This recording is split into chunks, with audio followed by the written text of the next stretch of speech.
Oilersnation After Dark begins now.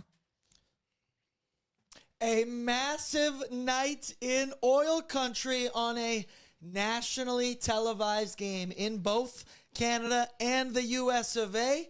The Edmonton Oilers defeat the number one team in the entire NHL and remind the hockey world that they may, in fact, they might not be dead just yet, Michael Menzies.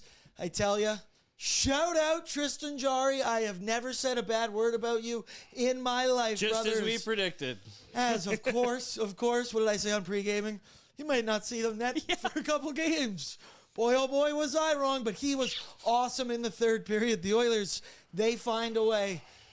You take on the Avalanche, it's a marathon, not a sprint, and the boys, they got it done. And all of a sudden, I'm sitting here asking the question, Menzies, are the Edmonton Oilers back? Cup year. Cup year. That felt good when you leading that. Second in the Pacific? Depending on Second. Connor Ingram's health. We'll see. We'll see on this. Well, But they're second in the Pacific as of tonight. Watch out. Big victory, but not without its pound of flesh. yeah, Nate Mack doing his best to, I don't know, knock out Connor Ingram. There's really no other way. There was a lot of contact on that one. Obviously a 5-minute major.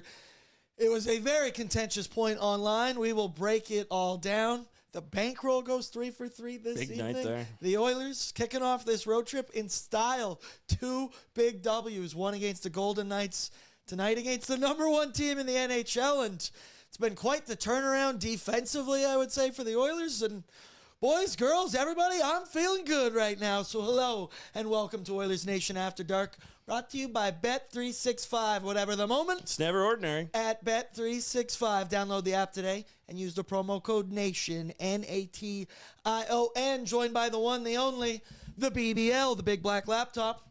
Also joined by Michael Menzies, producer Brett Holden behind the scenes, intern Tristan in the other room. The vibes, they're immaculate right now. Menzies, what a game, what a night. What a win for the Edmonton Oilers. Give me a vibe check. Well, I tweeted before the third period. I said this feels like a galvanizing type of period to come for this team, and they did the job. Look, unfortunate circumstances. Ingram playing well, seeming to, take the net, as we talked about, be the horse, and he gets absolutely blasted by MacKinnon. He's gone. It's Tristan Jarry in the net. The Oilers persevere. They find ways, and Jarry stands up tall when they needed him to. A huge team win, a huge character win, and 2-hour rule. Hey, Ingram told us after Vegas, we're going to enjoy this for the next 2 hours, and then we're on to Dallas. But let's enjoy this one because we're going to enjoy this one. Cheers, friend. This was a big one. You mentioned perseverance. They find a way to get it done. It wasn't pretty the entire time. The Oilers really struggled to get pucks out of their own end, handle that Colorado forecheck, but they did enough to get it done. And then doesn't even mention the fact they did this down one forward, down one defenseman, and one goaltender against, again, the best team in the entire NHL. We are feeling good right now, and I see the chat is as well. Throw down your courtesy like right now. Make sure you are subscribed so you can get in on the chat. The super chats, they be flying in. Rusty, $5 said that is a gutsy win by Edmonton. I hope Ingram is okay. Amen, brother. Avs fan booing everything is so funny. That is the Oilers team I remember from last year. Cup year. Cup year. Yep, shout out to the Ben Stelter Foundation, of course, a cause very near, very dear to all of our hearts. That is directly where all your money's going to. Austin's in $13.99. Yeah. Says, hope will never die. He forgot to add a simple cup year. Cup year. I'm believing it more and more. I've been saying it all season. Never going to stop saying it. But it's starting to have some mojo behind it. Is Stella getting his groove back right now, Menzies? Yeah, well, or the Emperor. I'm not sure which, but it's a groove. Let's jive to that Austin groove. Powers getting his mojo. We're feeling good. Lance is in $5. Colorado is who we thought they were, and we didn't let him off the hook. No, we didn't Let him off the hook. We didn't. The game could have veered. Obviously, the Avs tied it. They made it 3-3. They found a way. The power play, which the second and third power play is not so good. Well, the big boys show up for that last one. That's right. Sure. The power play on the evening for the Oilers does go 2 for 4. They scored 2 big ones. Completely off textbook. Fundamentals, give and go. You pass, you move, and then it ends up in the back of the net. But if this game had a different result, I know we would be talking about that 5-minute major and the subsequent power play for the Oilers. That's, once again, power plays that always start a period, I think for most teams, are usually dog shit, but it was especially dog shit for the Oil to start that one. But they find a way. The over-under on how many times we're going to say that tonight? A lot, because it is true. We'll find a way. It wasn't tough tonight.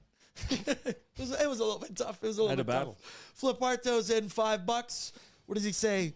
Half to anyone that doesn't think it wasn't a major. Nurse touched the puck. MacKinnon never had possession. He then made contact with the player. This will obviously be a large discussion. I think, man, I popped over into Avs Reddit for a little bit tonight.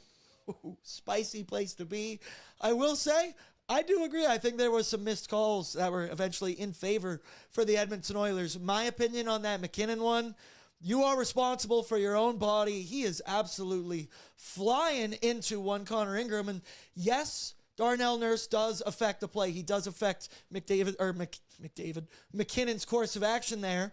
But Darnell's making a play on the puck 100%. And at the end of the day, MacKinnon initiates that contact. He goes flying through the blue paint where Ingram is not even a little bit out of his blue paint. He is 100% in the blue paint. And man, did he ever drill him in this one. Instantly, shout out to the director getting right in This there. made me uncomfortable. I know you guys liked this shot, but the longer the shot went on in the net, it just made me... It's like, switch the view.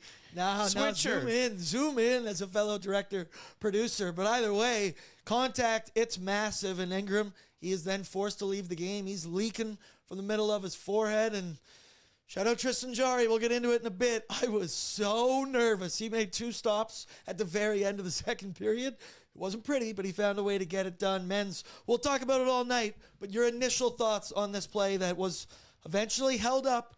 5-minute major for Nathan MacKinnon. Well, just initially live, you're like, tabernacle, look at how hard and heavy that collision is. And you see Ingram and his head, bounce back like that. Like, that's like a 1970s NFL linebacker, like, crunches a receiver, just away from the, torso up. Yeah, that you, like, your body reflexes back.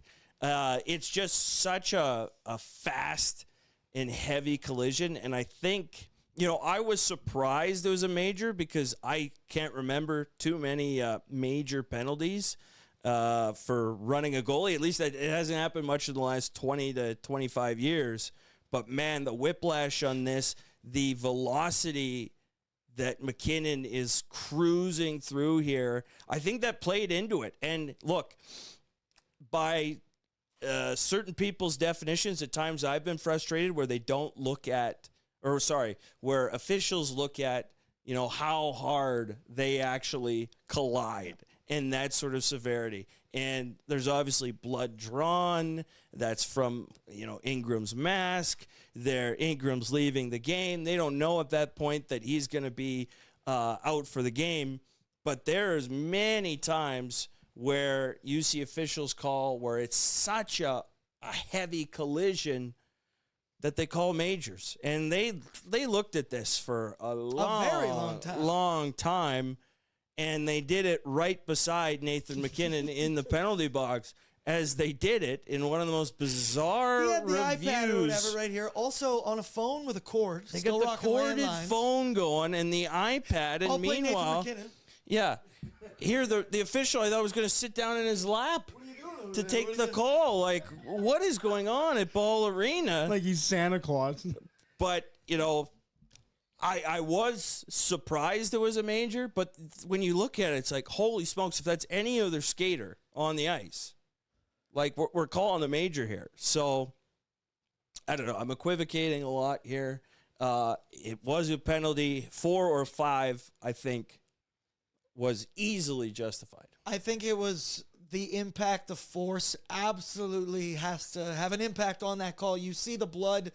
It wasn't a small collision. You mentioned like you haven't seen a major, for a goalie interference like that in a minute. I haven't seen a goaltender get hit that hard in a minute. That was batshit crazy. And once again, it's a bang-bang play. I do not think that is intentional by any regards for Nathan MacKinnon in any degree, but at the end of the day, you are responsible for your body, and when you initiate contact in the blue paint right there, you put yourself in a bad spot, you put your team in a bad spot that ultimately the Oilers don't capitalize on, but anytime you don't have 29 in the game, that is a win for the Edmonton Oilers. They're 29 in the game, not our 29. Flaparto also continued on. He said he then made contact with the player who had the puck, MacKinnon this is, gambled trying to make the play, and he rolled a 7, and he made the goalie draw blood. Major all day, every day. I love that gambling analogy. I can't wait to play craps in Vegas in a couple of weeks when we take on the Vegas Golden Knights. Mr. Burns is in, $5. We are so back, baby. Back. Also, healing thoughts for Ingram, Emberson, and Doc. Cup year. Honestly, I think that's more of the story here, whether it's 5, should have been 4 or 2. Luckily, we're not having like a loser's lament here. The Oilers win the game. We're happy about that. What stems from this is really Ingram's health. Like that, as we talk about it here, that was a nasty collision that, Lord knows, maybe he's back on Thursday or Friday or whatever, because as you allude to, a goaltender, when they're down, focused to make the save, they're not ready for that type of contact, and holy smokes, did he get it. If you're in concussion protocol, isn't that an automatic 7 days or something? Because isn't that what happened with Stuart Skinner last year? Or I do believe to some degree. Yeah. Now, was it for sure that it was concussion protocol, or I didn't was see just anything officially generic about that online. injury, not feeling good, I'm not returning type of stuff? I don't know who pulled him, to your point of whether it was a spotter, someone independent, or whether the Oilers. Well, the fact he was leaking blood and he had to get patched up out there on the ice. That, once again, keep it locked here on ONAD because we will get some post-game interview clips from, ideally, Chris Knobloch. I doubt Connor Ingram, we will hear from him, but hey, Jari, stand up for this post-game interview, brother, because he was up, a rise. large part of the win for the Edmonton Oilers. Also, let's pay some bills here. I want to give a shout-out to Capital GMC Buick. Check out their extensive inventory of top-quality vehicles like the 2026 GMC Terrain Denali or the 2026 Sierra Denali Ultimate. Capital GMC Buick is Edmonton's highest volume GMC dealer and the #1 certified pre-owned dealer in Alberta. Shout out Capital GMC. Continuing along in the chat, Bastion's in and said, this team, they are going to make me start smoking. Yeah, amen, brother. If you're not already, the joke I always make, if you're not already. Jesus. Cigarette ads were banned in 1970, It's a stressful world being an Oilers fan. What I always say is I feel bad for anyone in the Edmonton area or with ties to the Oilers, because if you have a heart condition and you want to be a fan of this team, I don't think doctors would recommend something like that. No. Another one tonight.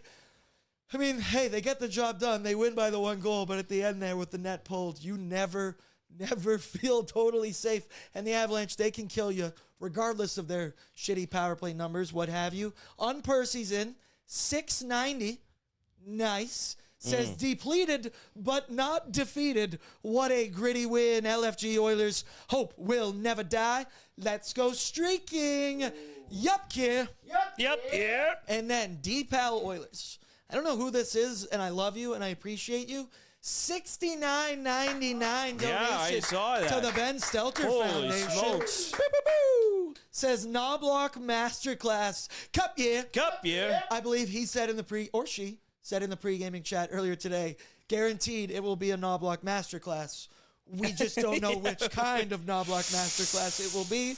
Yeah. And they were down a couple men in their lineup, and Nobby pulled enough strings, found a way to get it done. I'm happy with everybody tonight for the Edmonton Oilers.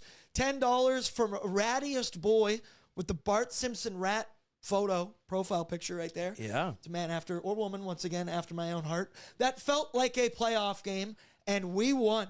Screw it. Joy is an act of resistance. Cup year. One battle after another. Let's go. I watched that earlier today, Nice. so I've Oscars on Sunday. You prepped? You ready? well, that's what I'm doing is crash coursing the Oscar films to be on the sauce on Friday. Yeah, Ryder just sent me my my Oscar sheet today. So All right, Ryder, I guess I don't watch movies or whatever. Yeah. Sunday Check your night, emails. we're going to be doing this show Yeah. and the Oscars going on. Yeah. Oscars will be baked into Bordzy's Bankroll, which once again went perfect tonight. 2 games in a row, but just like the Bankroll 2 in a row. You can feels- script this one tonight and how the Oilers. the Bankroll scores.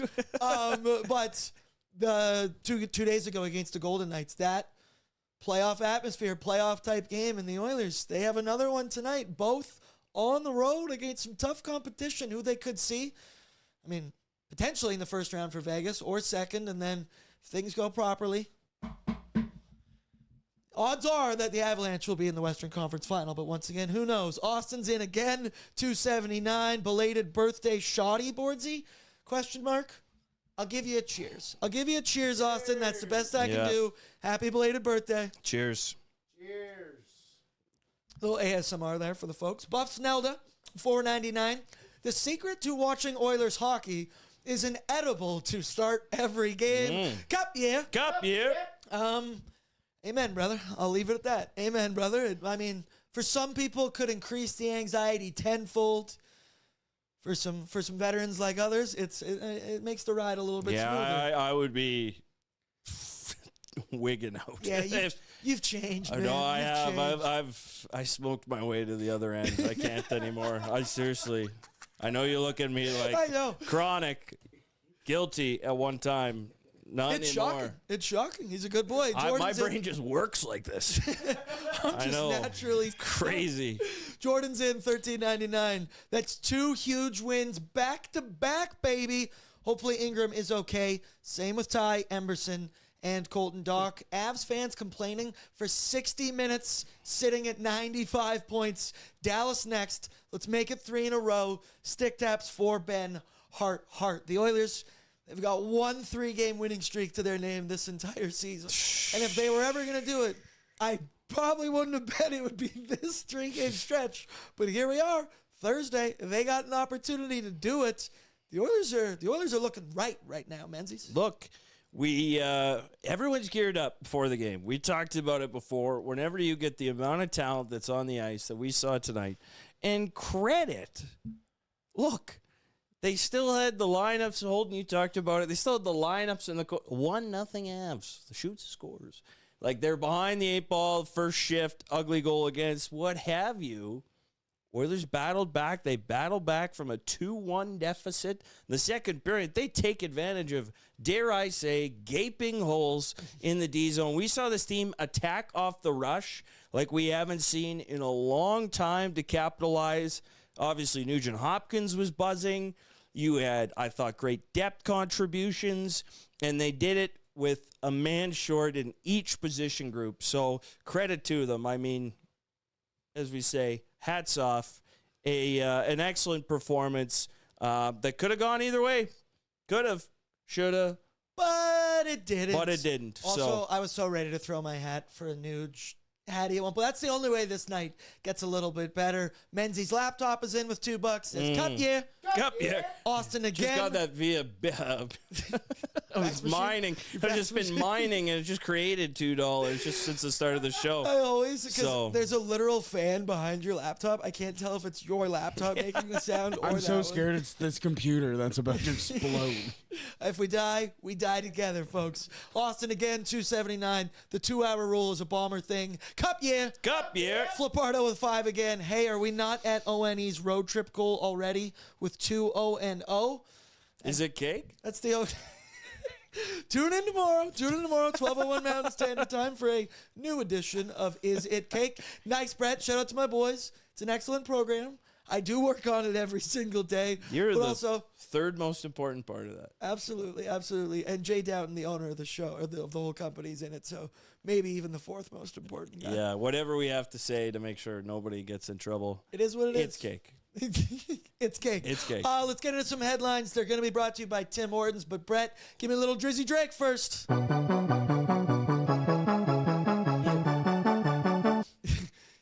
that again. Yeah. Yeah. Headlines brought to you by Tim Hortons. Roll Up the Rim season is on right now, and you can still play on the cup while supplies last. But do not forget to also play on the Tim's app, which means more chances to win just for doing what you already do. And that's getting Tim's. Roll-up season is only around until March 22nd. 12 more days, folks. So don't wait until it's over to realize you forgot to play. For more info, check out timhortons.ca/rollup. Roll up to win only at Tim's. Have you won yet this year? Nope. Have you won on the app yet this year? Nope. See, I keep winning on the app, but I'm never winning in person, which I Hey. feel like is a part of what they're trying to do. And you know what? It's working on me, Tim Hortons. Yes, we'll leave it at that. We'll leave it at that. Yeah. Want to kick it off here. So we all know this. We come into this one on pregame, and the Colorado Avalanche, they are an absolute wagon. They are the number one team in the entire NHL. Yes, they were missing Gabe Landeskog. They were missing Arturi Lehkonen, but they just made a plethora of moves at the NHL trade deadline, and they've got an embarrassment of riches at their disposal. And when you take on a team like the Avalanche, there are going to be bumps and bruises along the way. It is not going to be 60 minutes pedal to the metal where you are the better team. There's peaks and valleys, and I feel like the Oilers experienced that. They fought through that, and they battled through that this entire night. I mean, there's no worse pill to swallow or way to start the game than allowing a goal 32 seconds into the game. And this one, Darnell to start. He got much better as this game went along. I thought Darnell was borderline good in the second period, but it's the third game in a row where he has a puck indirectly bounce off of him and then beat the Oilers goaltender. So that one is a tough way to start. But we mentioned on pregaming, when you play this team, you might be down in the game, but you can't get rattled. You have to stay composed. And then you got to fight back and take advantage of your opportunities, which for the most part the Oilers did. Yes, unsuccessful in a 5-minute major in that power play, but earlier in the game, I mean, you look at that give and go up and down the ice between Nuge and Connor McDavid on an early power play where, I mean, they're flying up the ice. You would have thought that was 97 and they switched roles. It was a thing of beauty, and then they get a last-minute goal at the end of the first period, which that hasn't been a thing for the Oilers this season. They're getting some bounces. They got some against Vegas. They got a little bit lucky at points in this one tonight. I will say I thought there were some missed calls against the Oilers in this hockey game. But what can you say about it? Wasn't pretty. It wasn't sexy, but they found a way to battle through. And that's why I think I agree with their sentiment. That looked like a playoff game out there. Well, the Avalanche speed, we know all about it. We knew that was going to be a factor, and that was on display from the first shift. And I think it took a little while for the Oilers to climatize themselves and realize, look, we have to move pucks out faster. We have to start sprinting down the ice because the Avalanche D, the way that they move, like we can counterattack off the rush. And that's how they really started to exploit the Avs in the second period. But yeah, you got trauma from 9-1. You remember that one, and you're thinking, oh boy, 1-0. Again, I looked in the rule book. I double-checked. A deflected puck can still be stopped. It can. And look, it would have been a tough save, but it can still be stopped. I didn't like anybody really there on that first goal, and I liked that it wasn't a sign of things to come, because the phrase I used a couple times throughout the first and at times in the second was soft, dickless chips out of the zone. And Cowardly chips was what I used. Yeah. We don't need to I don't want to get phallic about it, about everything. But look, they started to play with a lot more authority in how they move pucks once they got through the 5 to 10 minute mark. It was tough sledding there for a bit. Edmonton could not handle the Colorado forecheck. And then, once again, they're the best team in the NHL for a reason. They hem almost every other team in the NHL in their own end for long stretches as well. But really, to start, the Oilers, we were screaming, move the puck. You have to make quick, decisive decisions, swift decisions with the puck, and they just simply weren't doing that. And it wasn't one guy or two guys, your usual suspects of Darnell and Jake Wallman. It was guys on the fourth line, Connor McDavid, struggling to do it. But I like that you mentioned, as the game went along, you felt like the Oilers adjusted and went, we have to be quick with it. And even felt like their compete level along the boards picked up a little bit for the Oilers. But I will say it was some frustrating stuff there for a minute. The amount of times you said dickless was Sorry. beyond I hilarious. should, Dickless because in chips. this day and age, look, I shouldn't But it's a use great that description. commentary. It was a very, very frustrating part of their game, which, once again, another area that they continued to battle through, and they You found just a way to lack get it time done. and space. You just lack time and space, right? And so this is the type of game that the playoffs is going to more closely resemble, where they have to make quick decisions with the puck. And there were a few times that they went back into the D zone. I remember there was one with Frederick where he's even got some time and space on the near side wall, and he chips back, and next thing you know, it leads to 45 seconds continued on a second effort in the zone. So look, they got better in that aspect. They cleaned that up, and there's a lot more positive to talk about. You know who there's a lot more positive to talk about right now? Tristan Jarry. Oh, how the tables have turned. He was huge for the Oilers in this hockey game. You never want to see your de facto now #1 goaltender, Connor Ingram, go down with an injury, especially one as graphic as that was. And Jarry, he comes into the net, and with 30-something seconds left in the second period, it was chaotic. It wasn't pretty. Somehow he swam 5 feet out of his crease, but he made 2 big saves. And then in the third period, man, he was a little bit of the Oilers' savior. He was... Let me just say, I'm an absolute train wreck, I feel like, when Tristan Jarry's in the net, and especially going from Connor Ingram for 2 periods, which is calm, cool, collected type thing, and Jarry comes in instantly, swimming all over the place, which, hey, he hasn't played in a couple days. It's cold. He also sat there for 2+ hours, completely ice cold. And at the end of the day, he found a way to get the stops done in that second, and then you move along into the third period, and it felt like he was getting his feet under him. Give him credit, because he made some big stops. He was the Oilers' best penalty killer in the third period. There was several high-danger chances in front where he was making 1-2 stops in a row type dealio. He finishes there. You saw the stats, 9-17, 11 of 12. That's a confidence builder for him. And once again, we've heard all the drama and all the stuff about what happened at practice. I think that's overblown. Boys fight, boys chirp all the time. You should hear the shit we say to each other all the time. But Or that's on the a big show one. 5 minutes ago. Absolutely. But that is a big one, confidence-wise, for Tristan Jarry, for this fan base, for me personally. What'd you think of Tristan Jarry? It reminded me a lot of when Jarry got hurt in Boston and Calvin Pickard had to come into the game. And similar time of the game, I think there was maybe a little bit more time in the second period, but similarly, I thought the Oilers rallied around him, and I thought, as Pickard did in that game, Jarry stepped up and made some nice stops. It wasn't a Picasso, but he needs to just keep moving, trending in the right direction. That's where they need him. It's probably not going to, happen overnight, but hopefully this is one where he restores some trust in himself. He restores trust in his teammates, in Knobloch, and vice versa, where they can play more cohesive. Look, there's been a lot of talk about what Bowman said, why he acquired the players he did. We don't just want to be a collection of individuals. We want to be a team. We brought these guys in to be a team. There's been a lot of times where the Oilers haven't played like a team through 60 games. Again, hopefully a galvanizing moment, just this entire game, a big road win that you can come together as a group in order to set yourself up, collect the 2 points, keep moving in the right direction. On the road. Yeah. Big opponent, 2 in a row type dealio. You enjoy it for 2 hours, and then you move on. But you have a post-game interview clip here from one Tristan Jarry. Is he standing up or is he sitting down? Let's go around the room, take a poll. I'm going stand up. No, he's sitting. I know.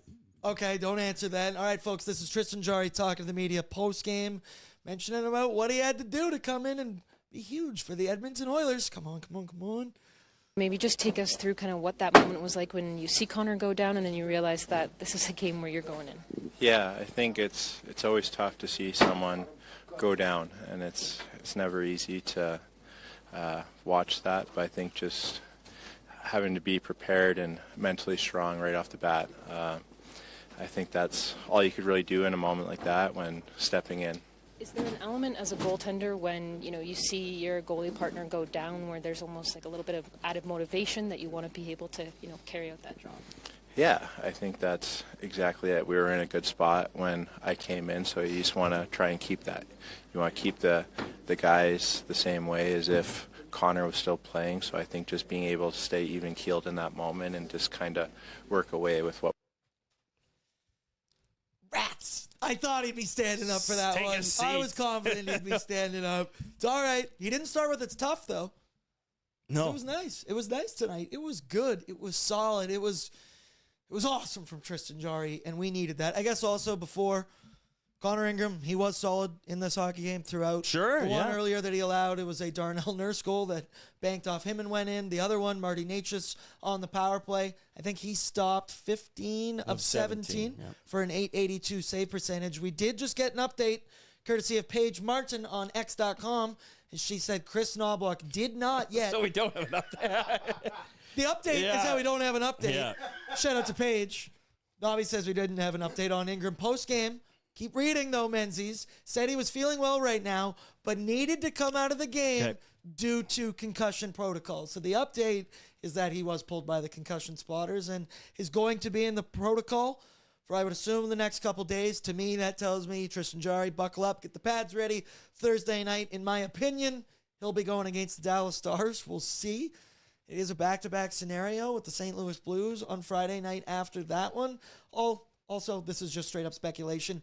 I'm not a doctor, but Darren Drager saying, no. don't play no. doctor boards. Don't do that. Look, and I hadn't seen whether it was a concussion spotter or not. So just the reporter in me just wanted to clarify the facts on the ground so that we know.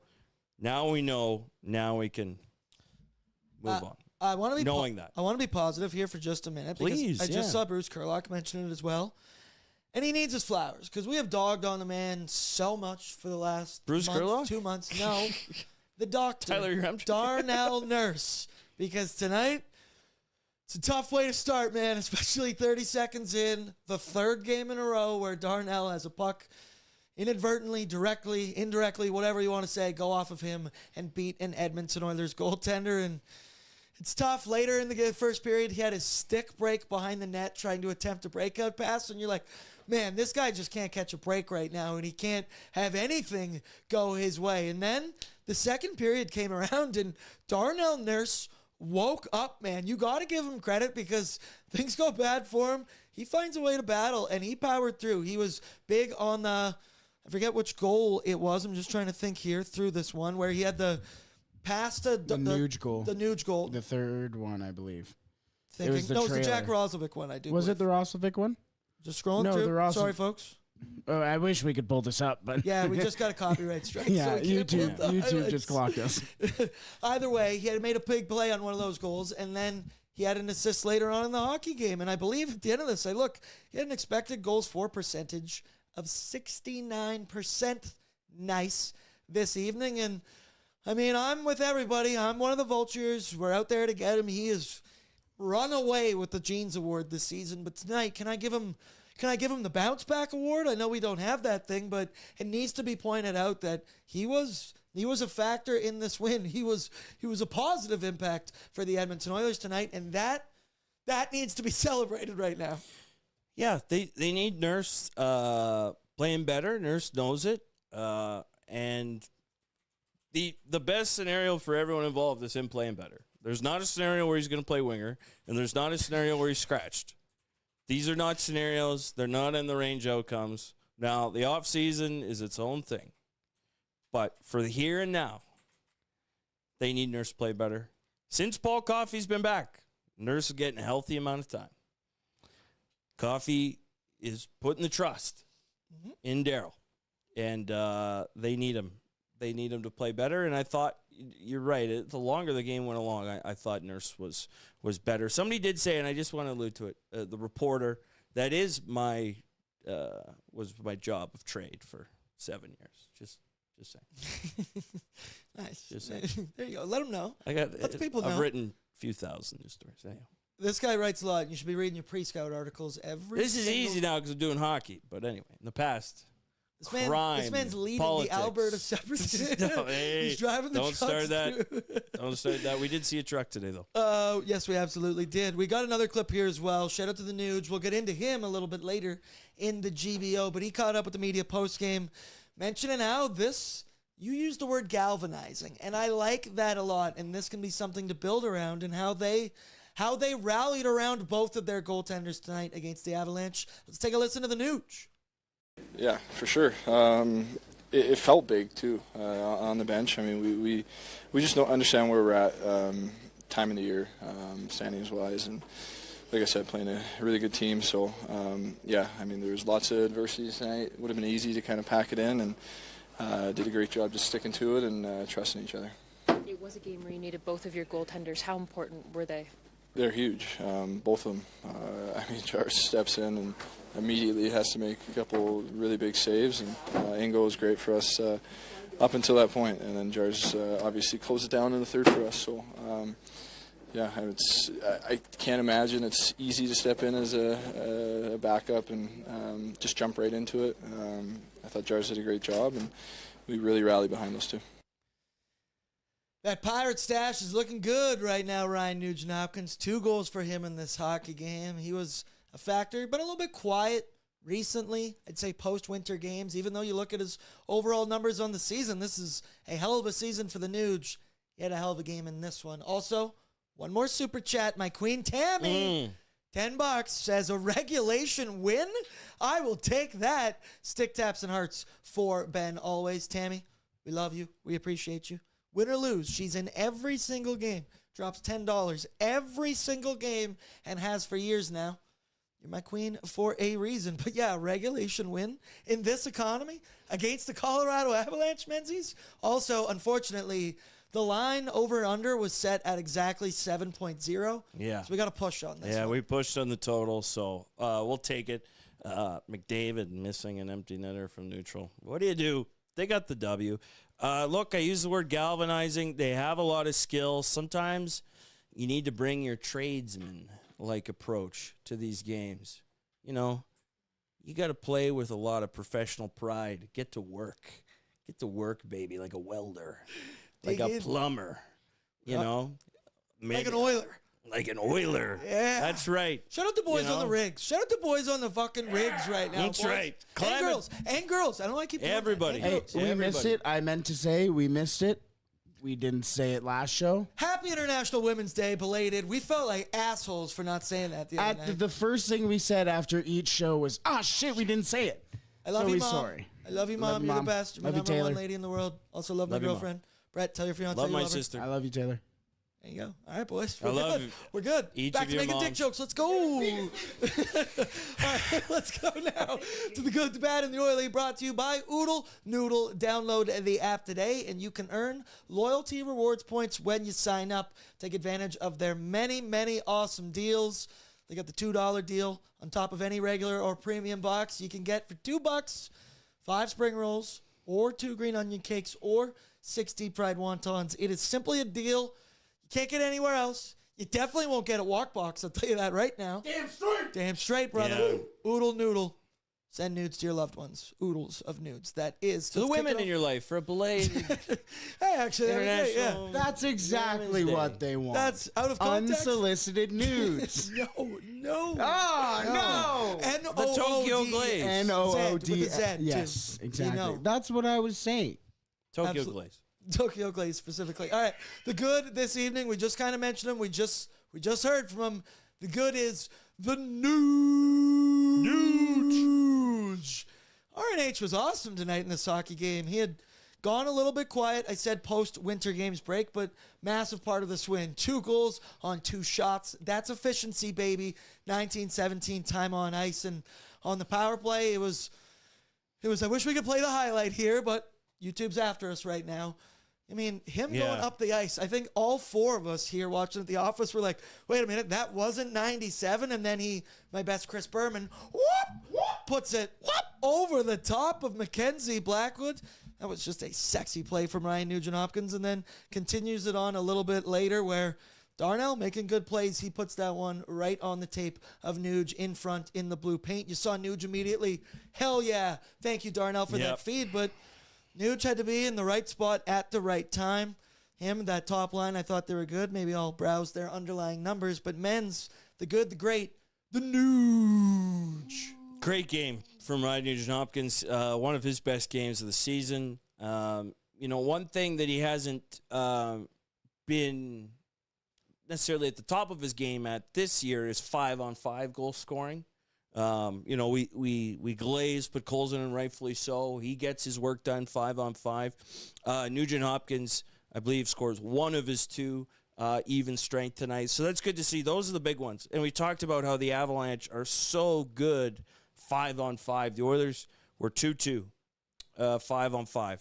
So, look, that's a win. And when the Oilers have a historically great power play, is the Avalanche have a historically great 5-on-5, which was going to win out.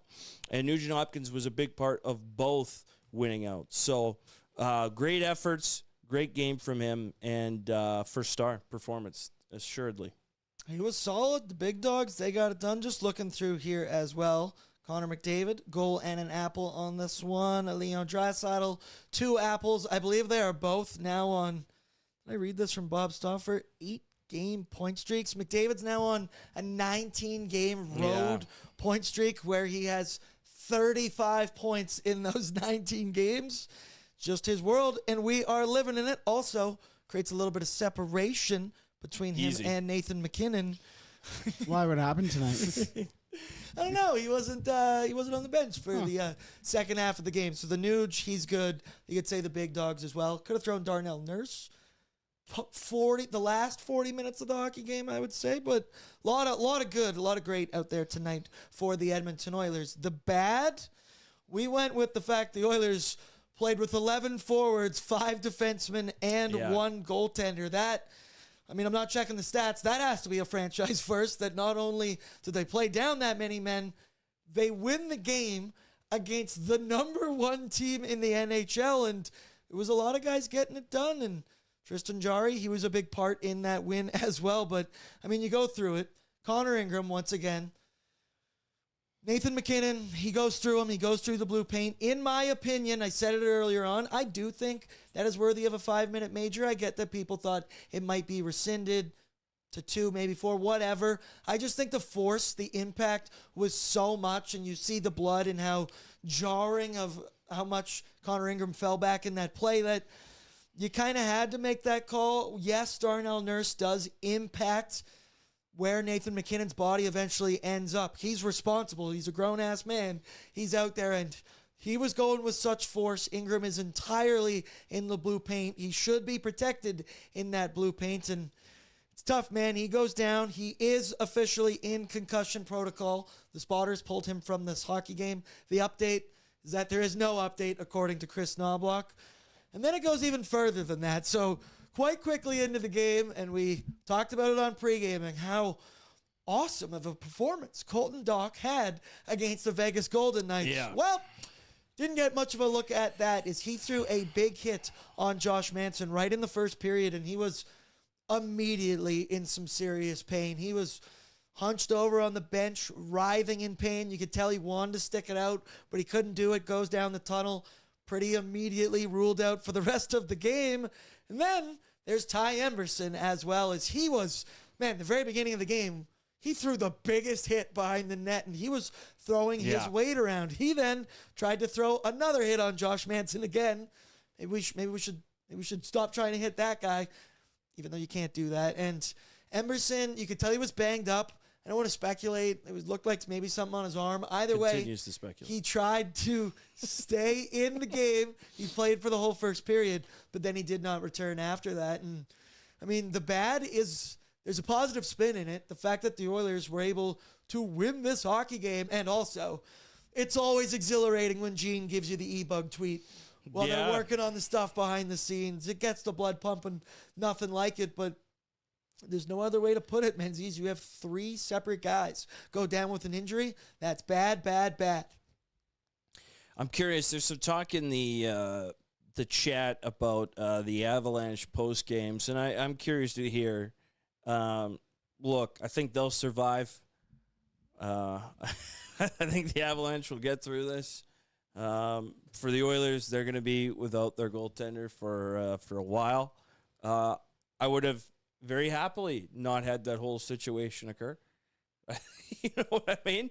So, look, we've talked about how many times on one of these shows, well, we didn't like this call, we didn't like that call, we can't blame them, whatever.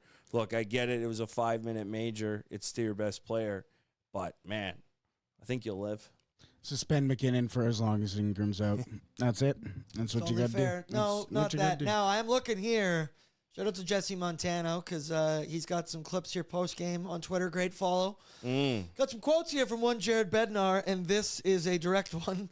The goalie is hurt, so it's 5. I really don't give a crap if the goalie is hurt. That's on their D-man, not our guy. He continued to go on, and he just doesn't give a crap. He said, I'm not going to make it about officiating, but it's part of the game. So, once again, I'm not going to be a dick here and go, so you're making it about officiating. There was a big impact this evening about that. Yeah, there's the direct quote. Shout out Jesse Montano. I mean, he's going to defend his guys, obviously, and you lose your star player for the entire third period and 30 seconds left in the second there. It did make an impact.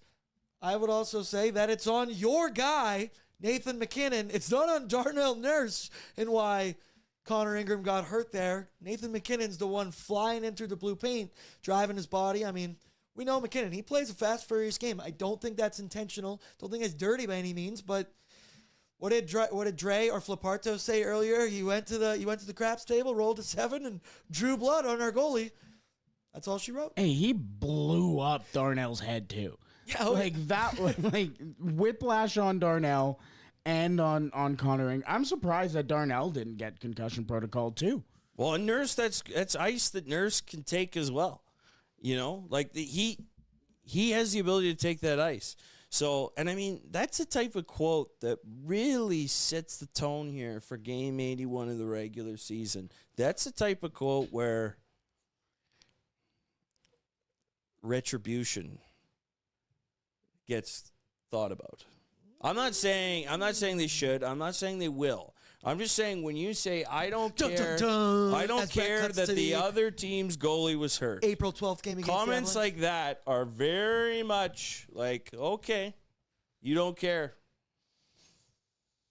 That's the type of stuff that gets. I want Tristan, if you're still out there, do you think you could maybe grab us a clip there? I want to hear how Jared Bednar. I don't know what he said, but he said something. I'm sure he's doing it. He's on it. He's so good at his job. I love our intern, Tristan. But, yeah, Brett, look at that. I'll have, sometimes at the end of the season, we've had Brett Shuff to keep people interested in game 81, 82. That's a great way to put asses in the seats. Here we go. Have that one circled near the end of the season. A lot of people in the chat going, Bednar rattled. I can't hear his tone, but when I'm reading his tone in this, he's not liking it. I'm seeing a couple screenshots going around. Exactly. It is Maynard said bulletin board stuff. That is some bulletin board stuff. And we don't know the severity, but let's say Ingram is out a while. That's the type of comment that this thing could have, been left aside or whatever. Water under the bridge, not intentional type dealio. Now you left some meat on the bone here. Yeah, that's, Lord knows. 20 things could happen before then and now. I'm just saying that's a hot quote, and you don't usually see that said when a player leaves a game due to injury. Yep. Especially a head injury. That's crazy. That's a good point. And was leaking, and there was a pretty violent collision. Also, Brett, you remember when it was a very long review for whether it was going to be 5 minutes or not. God. When you were talking about, well, if that ain't a 5 minute or something, we might be seeing number 10, Trent Frederick. We were going, Colton Dock, are you good for one more shift? Yeah. Can you go run their goaltender if we're going to play this way? If it's an upper body injury, don't worry. You got a knee, brother. You got it. We just saw how to run it right there. So definitely opens up a can of worms in the future. I can't wait to hear that quote from one Jared Bednar. So, yeah, Brett, let me know whenever that comes. The bad is a good thing, though, at the end of the day, because the Oilers, they persevere through 3 separate injuries.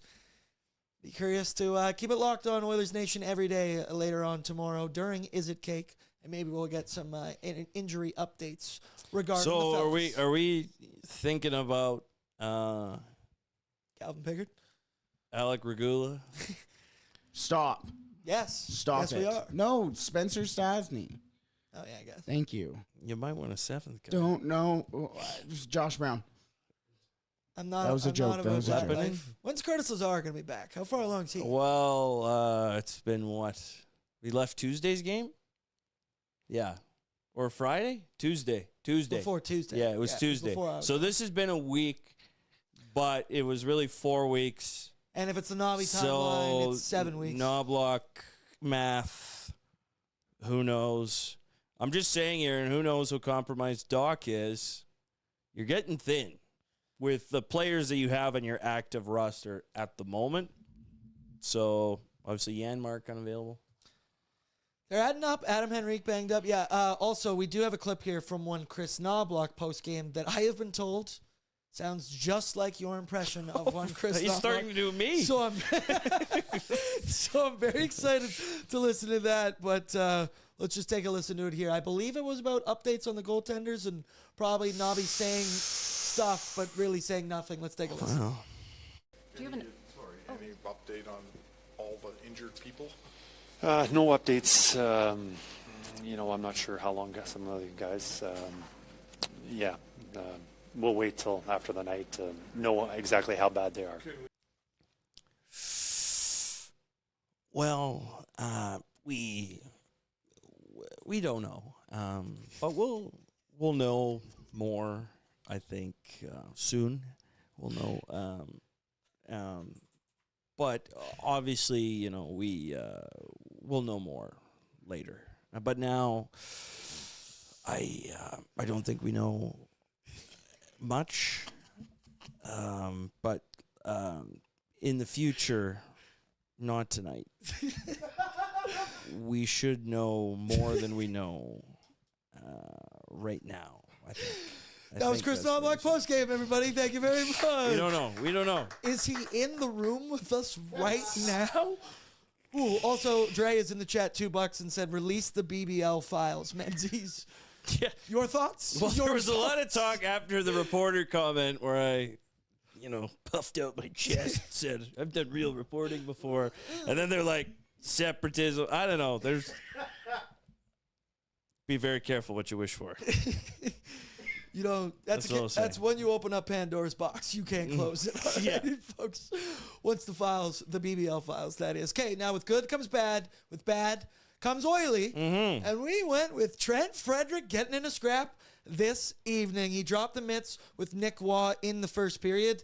At first, I thought it might have been in defense of Vasily Podkolzin getting a high stick up high into the chops, but no, it was just Trent Frederick meaning strictly business and wanting to throw down with the Avalanche newcomer Nick Waugh. He was just a dog. He throws some good punches. Wasn't much of a scrap. I think he landed one good one. He did score the takedown. I'd be curious. We'll see it on hockeyfights.com tomorrow to see how the people score that one. Love but that site. always a good time when you see Trent Frederick throwing down. And once again, when I thought it was in defense of Pods, I was yelling at Brad. I was like, that's exactly what Pods would do for him. Like, yeah, boys, that's guys galvanizing, playing together Big and time. doing stuff. Now, I also think it might have just been like Freddie was like, no, man, let's fucking go. He was down to go. And that's just another part of Freddie's game that he's been awesome lately. He has been a totally adequate and serviceable fourth-line player. The reason we're so hard on him is he might be paid to be a little bit more than that. But right now, in his role, what he's doing, I'm very happy with Freddie's game. He did struggle a little bit in his own end when we're yelling dickless chips. Well, he was a wrong leader. way. Don't chip it that way. In that. It was tough to watch, but the Oily getting in a scrap. Sometimes when you play the game of hockey, you get in a fight. You know what? And we don't see it as much anymore. And certainly Vasily Podkolzin, how many times a direct response to something that's occurred, he's stepped in, he's stepped up, and answered the bell. And tonight, Frederick, well, look, whether it's in defense of Podkolzin or not, there's two guys just battling. I sound more and more like Louis DeBrusque. Just two guys battling. Battle, you want to get us? He's walked to the fridge. Anyway, anyhow, let me tell you, who doesn't love to see that? Whammo! Trent had him going, doing the lean. You love to see it there. Look at the votes. 78% in favor of Trent Frederick. 0% for Nick Waugh. 22% a draw. Brett, did you vote? No. I can't ski. I work for hockey fights. Well, I can't don't. ski. Do it for Yeah. me. I'll You do it. told I'll me do you it haven't right been here. voting lately. Folks, head over to So- hockeyfights.com. Shameless plug. Brett works on it all the time. He's a big part of it. Huge Obviously, one part. of the biggest things in our network. Shout out Dan Gallant, Nation Dan, absolute beautician here at ON. And I always call him the OG of ON. He's been here. Ogden. He's been. We struggle with acronyms over here. Or Ojun. Ooh, OBG. No. International Women's now I'm Day. doing the word association thing. No. It's almost midnight. But we're having a good time here on Oilersnation After Dark. Bats, we got that clip of Bednar ready to go? Nice. Brady said he sent it, so be good. Let's, I guess that could also be a part of the jeans, Bednar, but let's go now and find out who was wearing the jeans. It's brought to you by Wilhauk Beef Jerky. Only the finest tasting meat products earn the Wilhauk name, as it's made from 100% Alberta beef.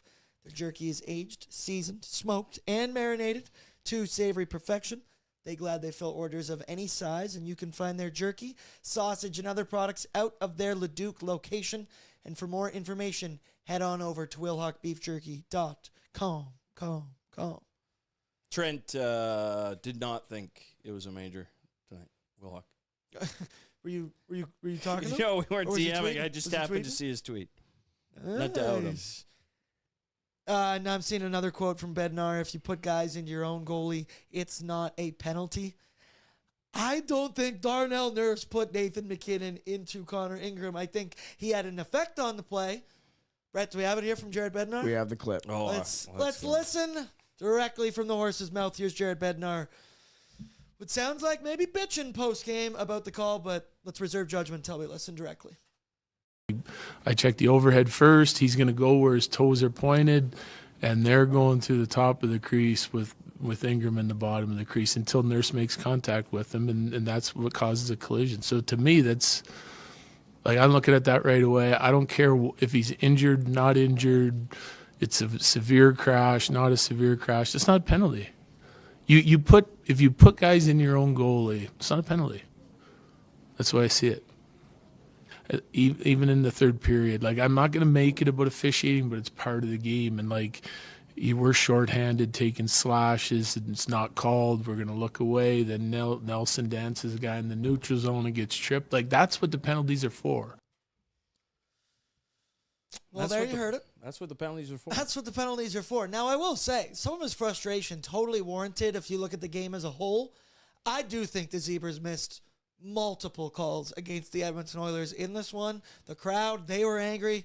They're obviously a little bit extra fired up, and crowds are going to do that. But there were several moments we looked around the room and went, all right, some of that puck luck we've been looking for all season. But I just don't think it applies to that. We might sit on different parts of this. I do think that's a 5-minute because it's such a violent collision. I'll keep saying the same stuff over and over, but you are responsible, Nathan MacKinnon, for yourself. And yes, Darnell affects him. I think that I am okay with the call, and clearly I guess so is the NHL now. Take that for what you may. There's a lot of bad calls made night in and night out when they do get reviewed, but men's, the more you think about it, the more you hear from Jared Bednar and his perfectly combed and coiffed hair. What are your thoughts? Great hair. You know, but he's talking about it wasn't a penalty. That's, yeah. It wasn't a penalty. What?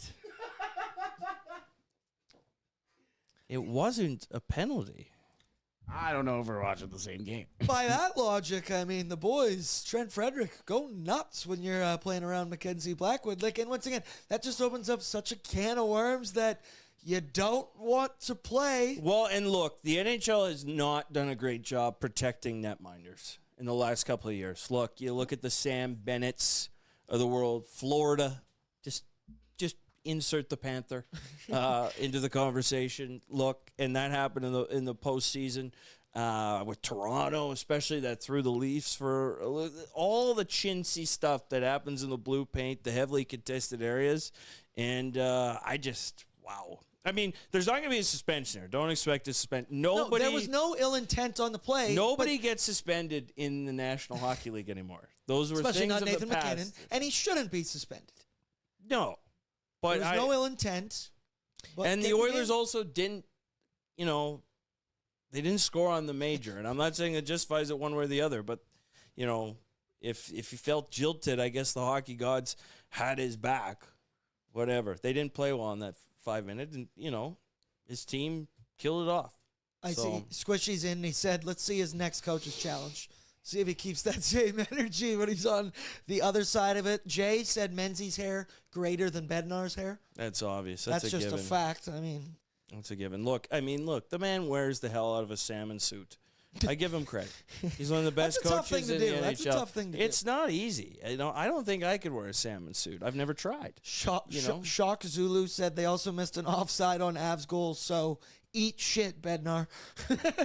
Like that, getting right to the point. Now, if I was an Avalanche fan and my coach saying that, yeah, fired up. And there's times I want to see Knobloch do more of this. Stand up for your team, right, wrong, or indifferent.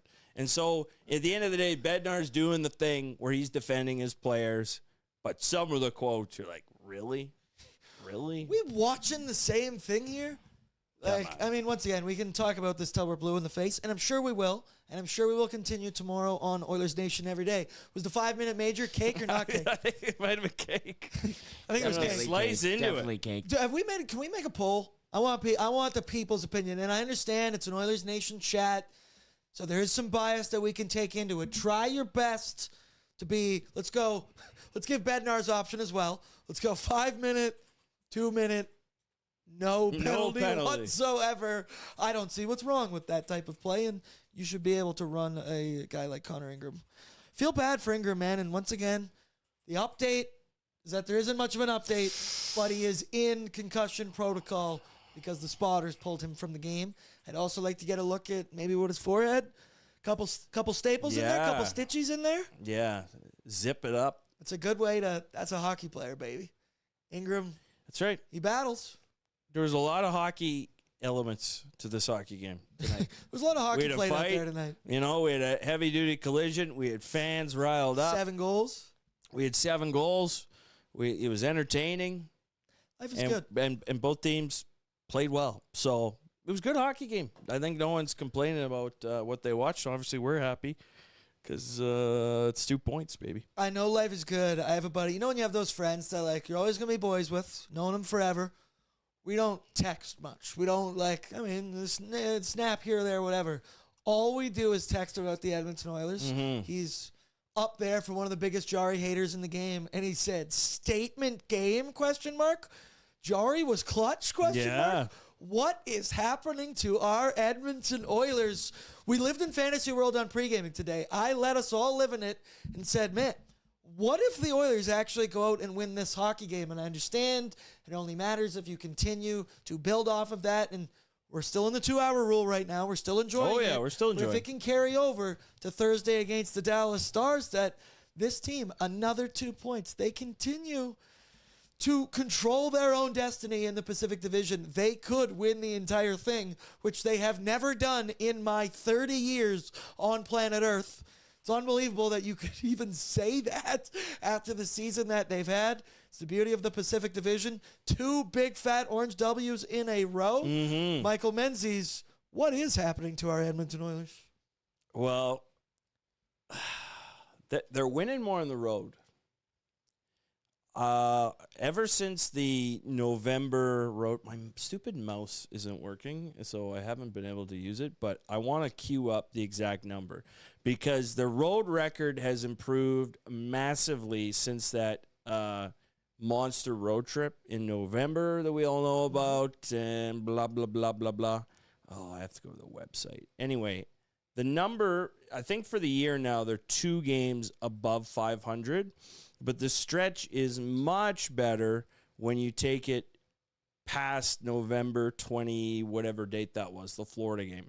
If you look total now, it is 11-6-1 since that 7-gamer.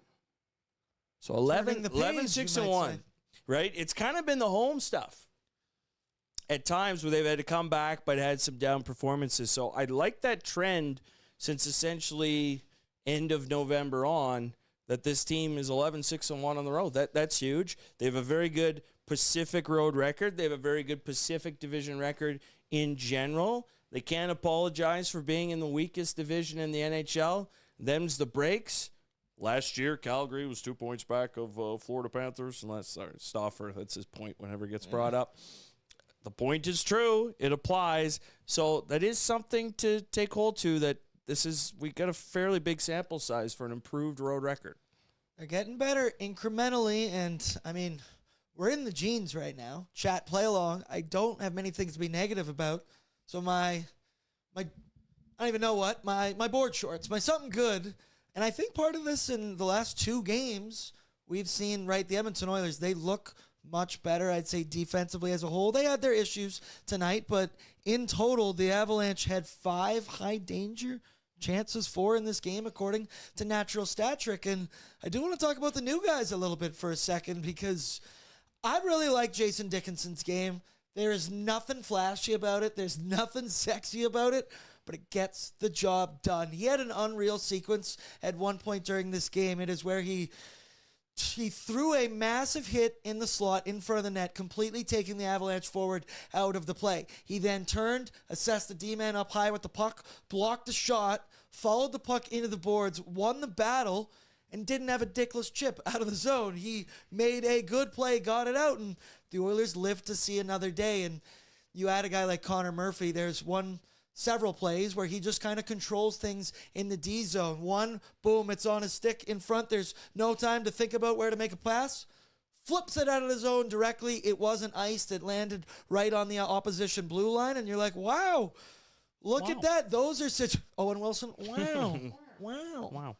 Those are the situations that earlier in the season you saw the Oilers get hemmed in and they couldn't get it out and they couldn't get it out. Now, that still did happen tonight at points. That's going to happen against the Colorado Avalanche. But I think those 2 new guys, they make an impact in the D zone of really settling things down and being calm, cool, collected, composed. I was about to say whatever C word you want to use, but no, not whatever C word you want to use. Colorado. What do you think about the new guys, Dickinson, Connor Murphy, and the 30 seconds, 20 seconds? We got to see if Colton Dock. Yeah, no, minute 35. Minute and a half, yeah. So he had a third of his minutes played from Sunday. So. And they were big hits. Yeah, he was throwing them, and I would have liked to see him, well, we all would have liked to see him play the whole game, just because I think that would have had a lasting effect. You know, would he be chasing for hits? How would he respond in those type of situations?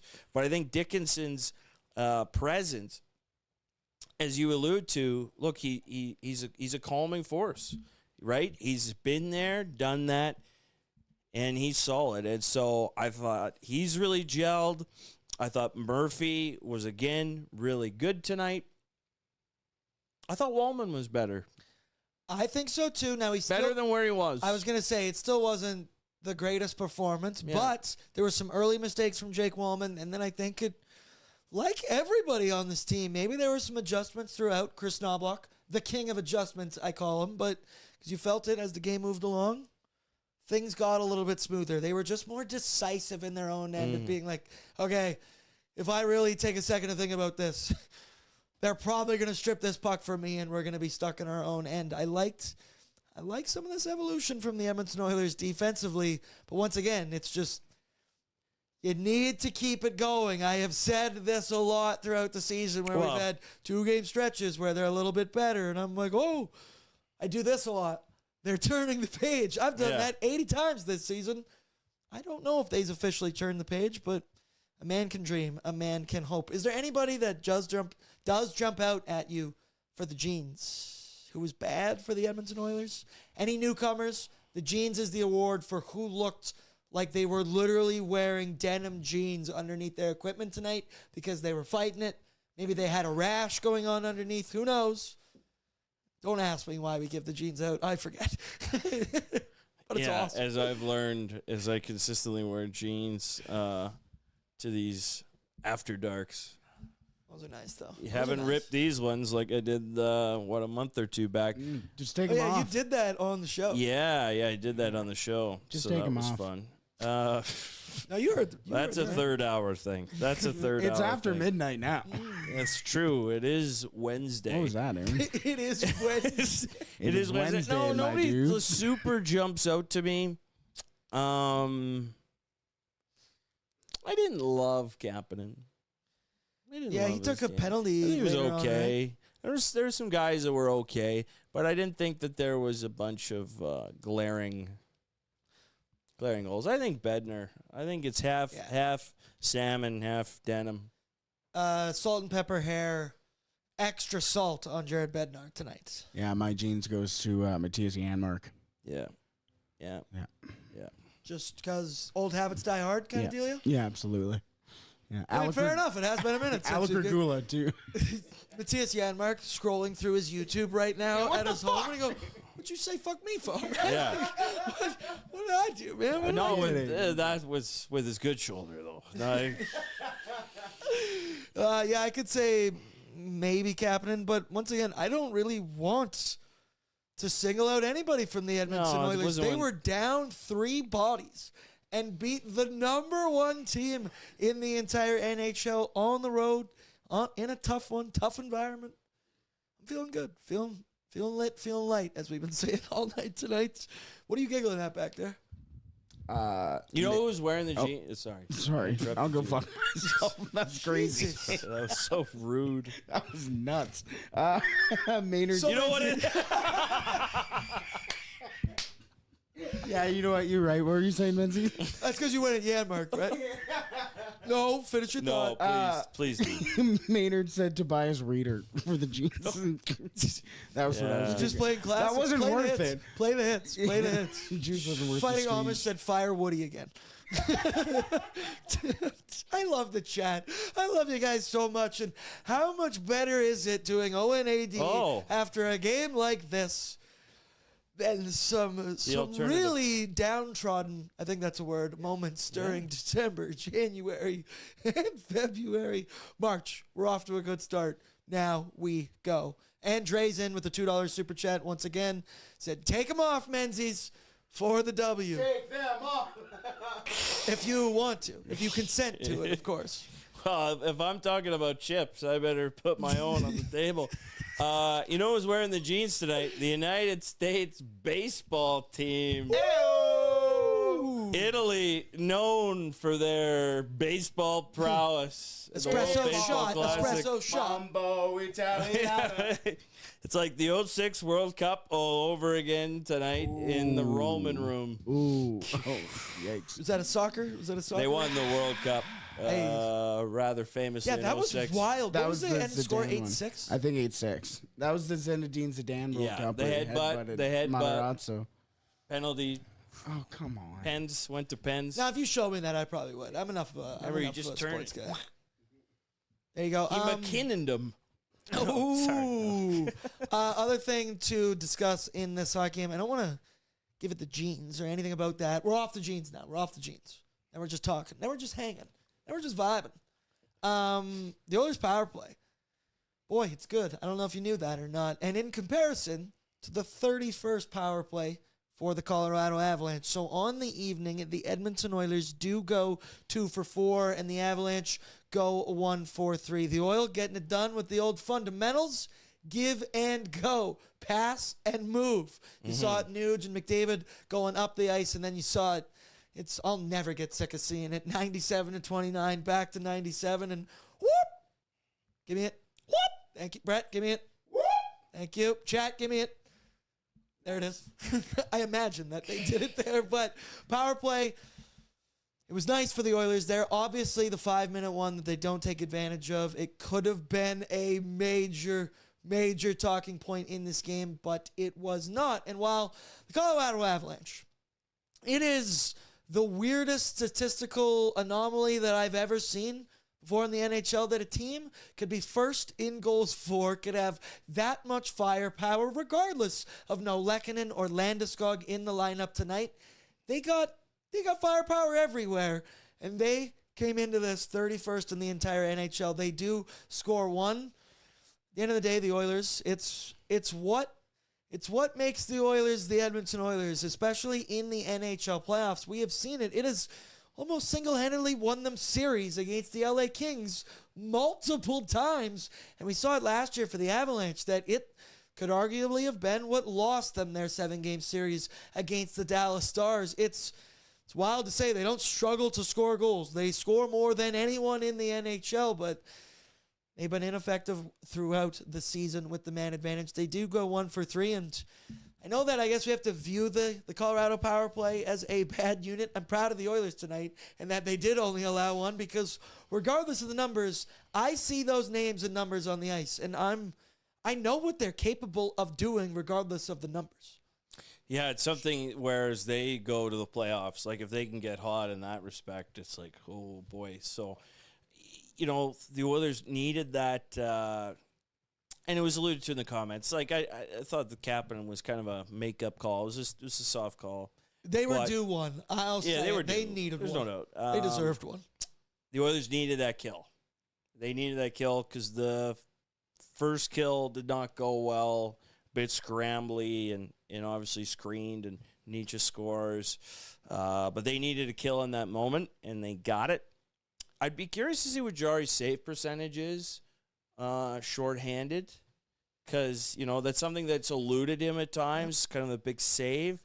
But I thought he provided them in that sequence. So that was good to see, big time, because, again, 5-on-5, we stayed even, and power plays 2-1. So there you go. It's 4-3 box score. And guess what? They ended up winning by 1 goal, and it might be the difference at the end of the day, which could be big come playoff time. Speaking of playoffs, I just thought there was a different intensity in this one. I thought the Oilers were incredibly physical, especially to start the game. I mean, we mentioned the Ty Emerson check that he threw behind the net was massive. You saw Colton Dach throwing his body around. Jason Dickinson, Trent Frederick, Vasily Podkolzin, no shit. He was throwing his body around. And you look at the box score at the end.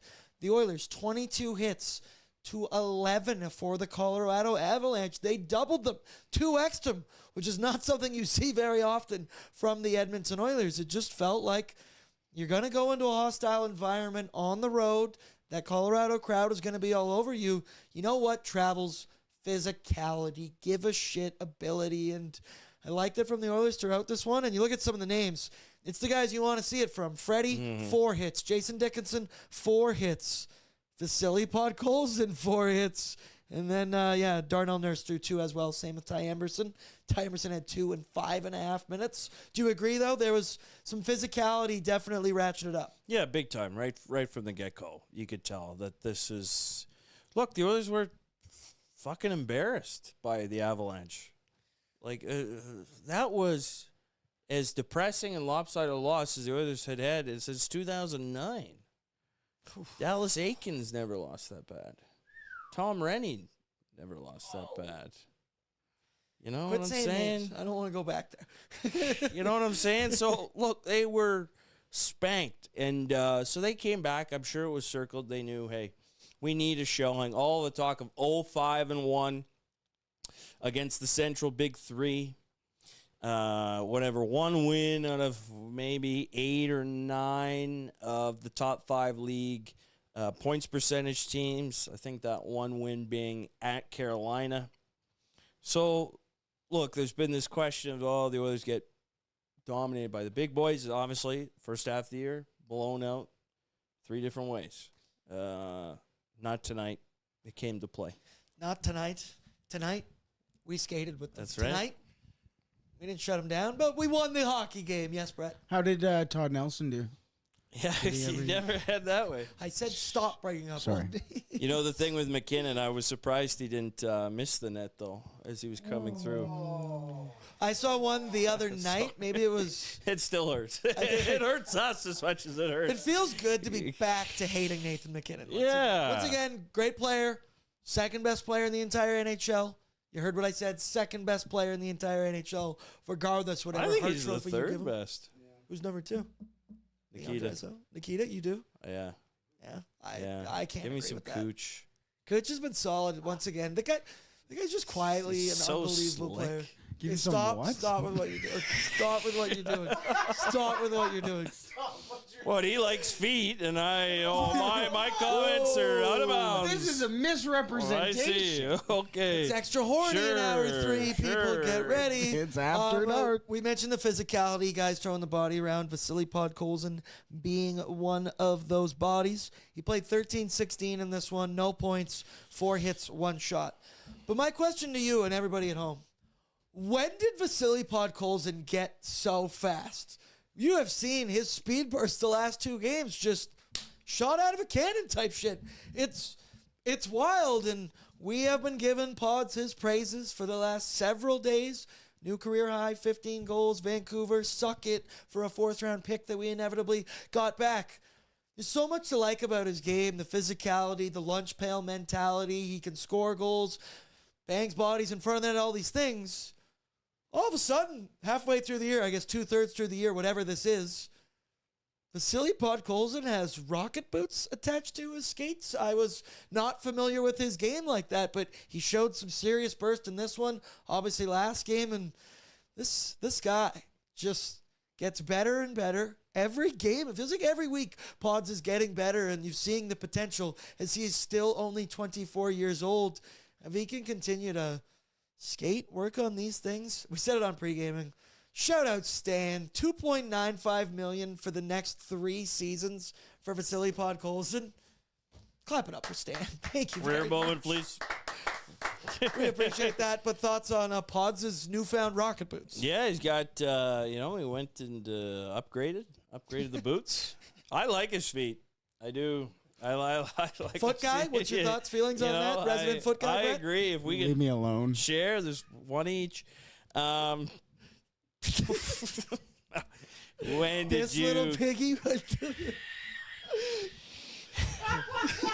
When did Pods get so quick? No, it's good to see, because rarely do you see a player in season appear to become faster. That's an off-season You know what I thing. mean? Like when he's not like coming back from injury or something like that. You know what I mean? I know Frederick's gotten faster. There's been some talk about whether the ankle, the lingeringness there, that's not a word. But Frederick has been much better. I've ragged on him because he was not very good to start the season. That's an understatement. He's been much, much better since the Winter Games break. I like Ryan said, LOL, I love After Dark.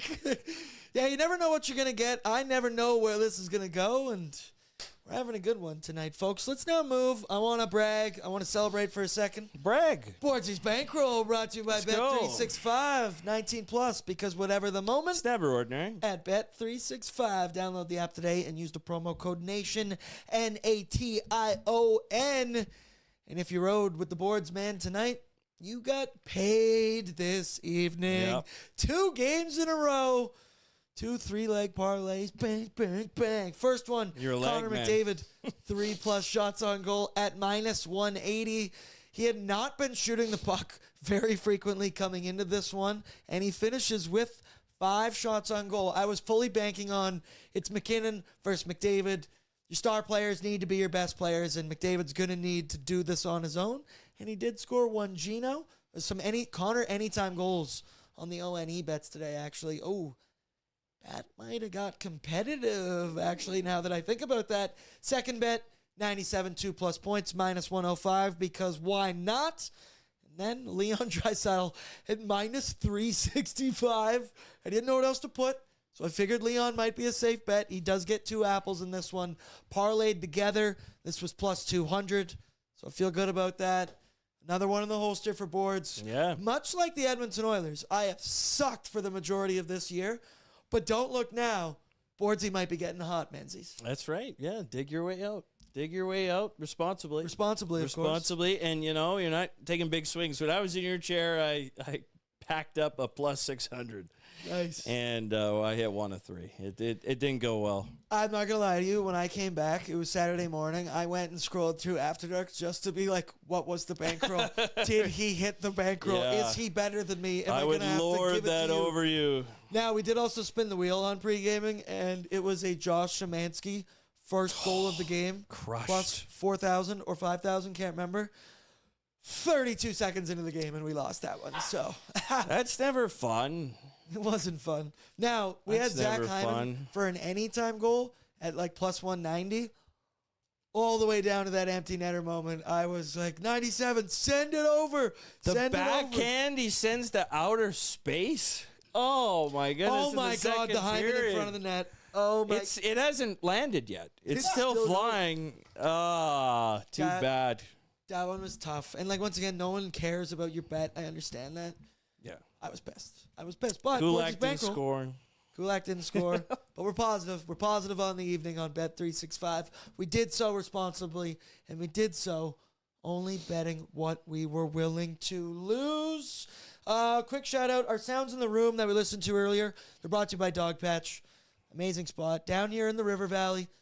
I want to do that. They do great things. Wonderful things. We're going to be here Friday night for a Nation Night Out. Unfortunately, it is already sold out, but Dog Patch beers beats Battlestar Galactica. Maybe some cribbage. We should play some cribbage. I'd love to. Now that Yeah. we're back down there. Sold out event, all in support of the Kaleo Collective. Friday, March 13th. Friday the 13th. Bordzy, Menzies, Bretzies, Battlesies. That I got to work on that. I got to go back to the drawing board. That was fucking embarrassing. But it's going to be a great evening. Nation Night Out. And we might have a couple more of these as we wind down the end of the season. We got standings watch galore going down. And keep it locked. Dog Patch, they're unbelievable. Check their menu. Unbelievable stuff. Describe Dog Patch in your I said, well, I looked at the menu and I said, the baker's sandwich, unbelievable, scrumptious. In fact, I said, well, it's a tasty sandwich. And Melania loves a salad. That's all she's allowed, but she loves a salad.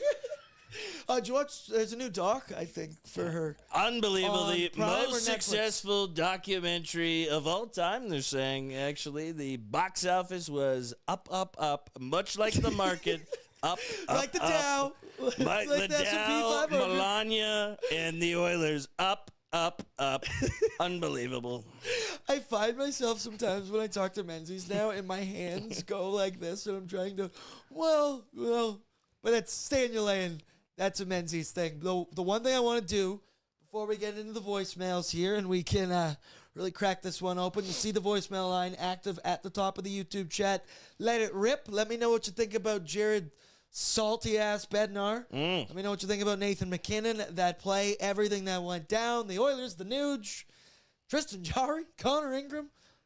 A lot happened tonight in 3 hours of game time. Or 3 hours of real time. But Brett, can we pull up the NHL standings right now on NHL.com? Maybe do a little bit of standings watch. You don't have to play the Sports Center sounds, but Which you apparently also is can if you mixed want. very loudly. Is it? Well, the chats always describe a jump scare that it is really loud, I guess. Brett, turn it down a little bit. What are and the then maybe luffs? You should give me I a mean, standings there's watch sound. DBs, obviously, but then there's the luffs, as we know. That's true. I apologize if that's the case. We'll ask Dave Albright. Hey. We'll get him on the horn. Hey, it happens. Scoop the mids. You're welcome. There you go. It's There you go. turned right down. There you go. Turn so far down. I said, well, that was down. I said it was down, down, down. So We're as up. we scroll down, down, down throughout this, you want to click on wildcard? Yeah, there you go. Yeah, there we go. This is the beauty of our new streaming software is we can do all kinds of stuff and see Brett's internet history. Just kidding. Yeah. We blocked that part when we set this The up Holden for files. a reason. People, don't look now. The Edmonton Oilers sit in second place in the Pacific Division standings. You see it there, 72 points in 65 games, directly tied with the Vegas Golden Knights. Now, they still have 2 head-to-head matchups before the end of the regular season. One on March 26th on the nation vacation down at T-Mobile Arena, and then I believe April 4th back at Rogers Place. You know your schedule. I do. I am very aware. We did the Golden Knights game on Sunday, so it's fresh in the brain, fresh on the dome. As on the evening, though, Professional. the Golden Knights, they lost 2-1 to the Dallas Stars. So shout out to them. There was a lot of action in the NHL, Brett. Maybe we'll scroll down and then go through some scores, I guess, afterwards. Here you see it, LA. They lost an OT to the Boston Bruins tonight, so they are currently 67 points in 64 games. The San Jose Sharks were also in action. They lost 6-3 to the Buffalo Sabres. Do not grab any points this evening. And then the more we look, the Nashville Predators defeat the Seattle Kraken by a score of 4-2. So they move up a little bit, you see, in the third out of the last wild card spot. I guess fifth, whatever you want to say there on the side. Things are tightening up. So this was a good evening for the Edmonton Oilers. You would argue the Kings you wanted to see lose, they did. Now, they did get 1 point in overtime. You saw the Golden Knights lose in regulation. You saw the Sharks lose in regulation. You saw the Mammoth lose in regulation 5-0. However, I do regret to inform you, the Anaheim Ducks defeated the Winnipeg Jets by a score of 4-1. So they continue to hold on to their lead on the 1 seed in the Pacific Division. They have 75 points in 64 games. The Oilers 72 in 65. So 3 points back at Anaheim. I believe they still play each other in April, I do believe. Stand and watch. It's going to be hectic. It's going to be wild. It feels, though, positively. This is a very good evening for the Edmonton Oilers at Ball So Hard Arena and at several other arenas around the NHL. Yeah, well, the Seattle loss to Nashville, I think, is the most consequential one for the Pacific Rim there. Right on the edge, and now it's even more bunched up, and who knows, the Kings love a loser point. They love a Bettman point, and get another one tonight. They just scuffle along and collect their singles. Just silly seeing some people in the chat going, man, the Jets are bad. I still can't believe how far the Jets have fallen. We did at one point say some mean things about the Winnipeg Jets tonight because they couldn't find a way to get it done against the Anaheim Ducks. I said it. Look, Hellebuck made a deal with the devil to win that gold medal. Okay, he said, I'm going to suck. I'll suck for the rest of the season, maybe into next year. Just please, baby Jesus, let me win this one game. That was his deal with the devil. And look, so far it's worked. And now he's got the Medal of Freedom. Presidential Medal of Freedom to the first hockey player, Connor Hellebuck. Unbelievable performance in the gold medal game. I don't want to keep talking about it, but thoroughly, I watched a lot of mainstream media, Barstool, Pat McAfee stuff. Everyone kept calling him Connor Hellebuck, and it pissed me off thoroughly that they don't even know how to pronounce his name. I don't know why I'm bringing this up. That's not journalism. That's not. I can't do a McAfee. I'll maybe work on a McAfee. Big J journalism. I need a lot less sleeves. Connor Brown's in the chat right now, and he has a simple cup year. Cup year. Shout out to him. He must be depressed in Jersey. Yeah. Now he took the bag. Bag alert. Take your money. Speaking of bag alert, Romeo Dobbs to the New England Patriots for $80 million. Excuse me while I throw up. Now, Max Crosby not traded? I know this is a hockey show. How does that happen? How do you have a trade be announced days ago? Everybody's bought jerseys, I am sure. Oh, yeah. And then he just fails his physical? He's a bear. Yeah, I mean, actually, probably. Giants do anything good? We signed a linebacker. Yeah, you're welcome. Yeah, we signed. Tremont Edmonds. Yeah, Tremaine. So we've been kind of quiet. Shut up. Kind of quiet. Football, instantly the bad blood comes out between us in the room. And I'm just like, you fucking. All right, let's go now. Favorite part of the entire show. It is the voicemail line, and it is brought to you by Swiss Donair. Swiss Donair is home of the old school Donair with options if you want some flair. Open for 25 years and now open 7 days a week. The pride of the North Side. Swiss Donair is great for your events at home or office. Check out their location at 8308 144 Ave Northwest or order online at swissdonair.com. Producer Brett, take it away, my friend.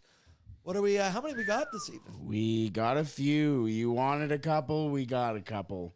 We got 7. Oh, hour 3. Here we come. Hour 3. Alrighty. So where did I want to start? We're gonna start here with not a first-time caller, but called in a couple. Has called in a couple of times here, but Well, sure. Cam $. has left a voicemail. Let's listen to what Cam Dollarsign has to say. Holy shit. What a freaking game. That was the most nail-biter game experience the Oilers can give you.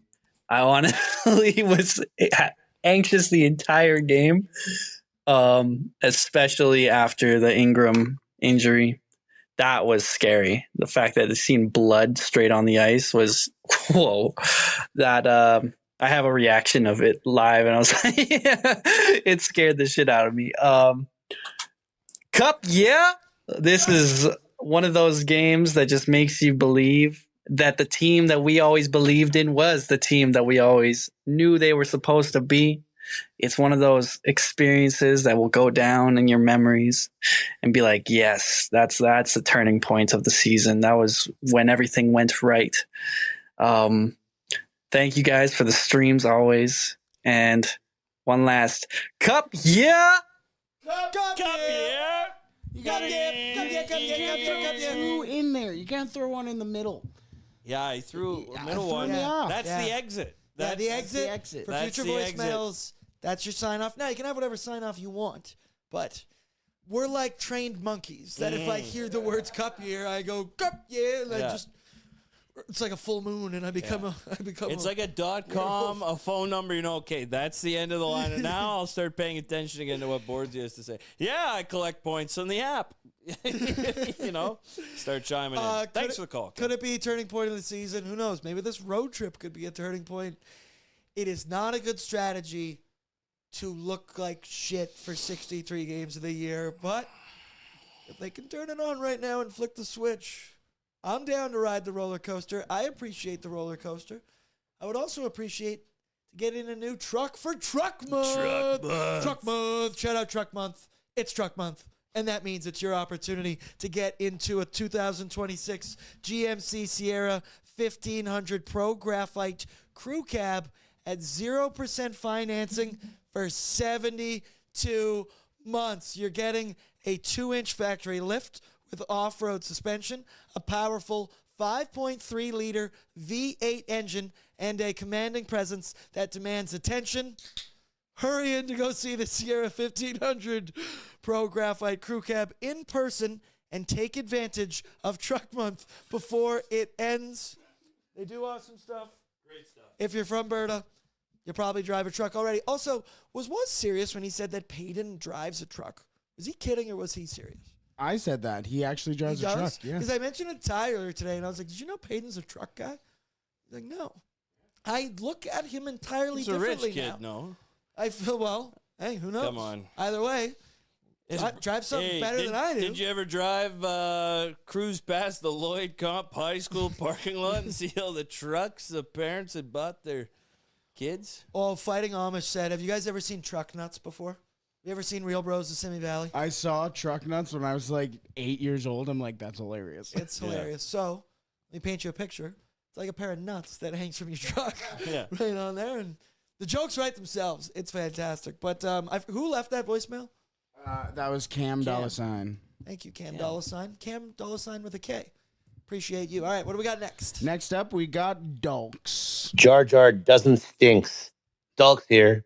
It's Tristan Cherry's job. Let's hope he doesn't lose the net and we keep some momentum. Cup, yeah. Cup, yeah. See? There we go. He knows. Yeah, he knows how to do it. Exit. Now, once again, we'll have more updates tomorrow, Oilers Nation every day, on the projected health here of one Connor Ingram. He got banged up. He was taken out due to the concussion protocol. Does create an opportunity. I would just assume that Tristan Jarry is in the net Thursday night against the Dallas Stars. And it's very funny. Life comes at you fast, Michael Menzies, because on pre-gaming I went, I don't see many opportunities for Tristan Jarry to start many games over the next little bit. And then Nathan MacKinnon runs your goaltender, and who knows what's going to happen. But if Jarry plays like that, like he did for 20 minutes and 30-something seconds to close out that game, all aboard the Jarry train, brother. Just triplicate that, and that's a hockey game right there. Triplicate like that. Nice. A lot of people saw a glimmer in their hands. Whatever they thought they saw, they didn't see. They didn't see. They didn't see nothing. They didn't Go see watch it at all. Melania. That's what you should go see.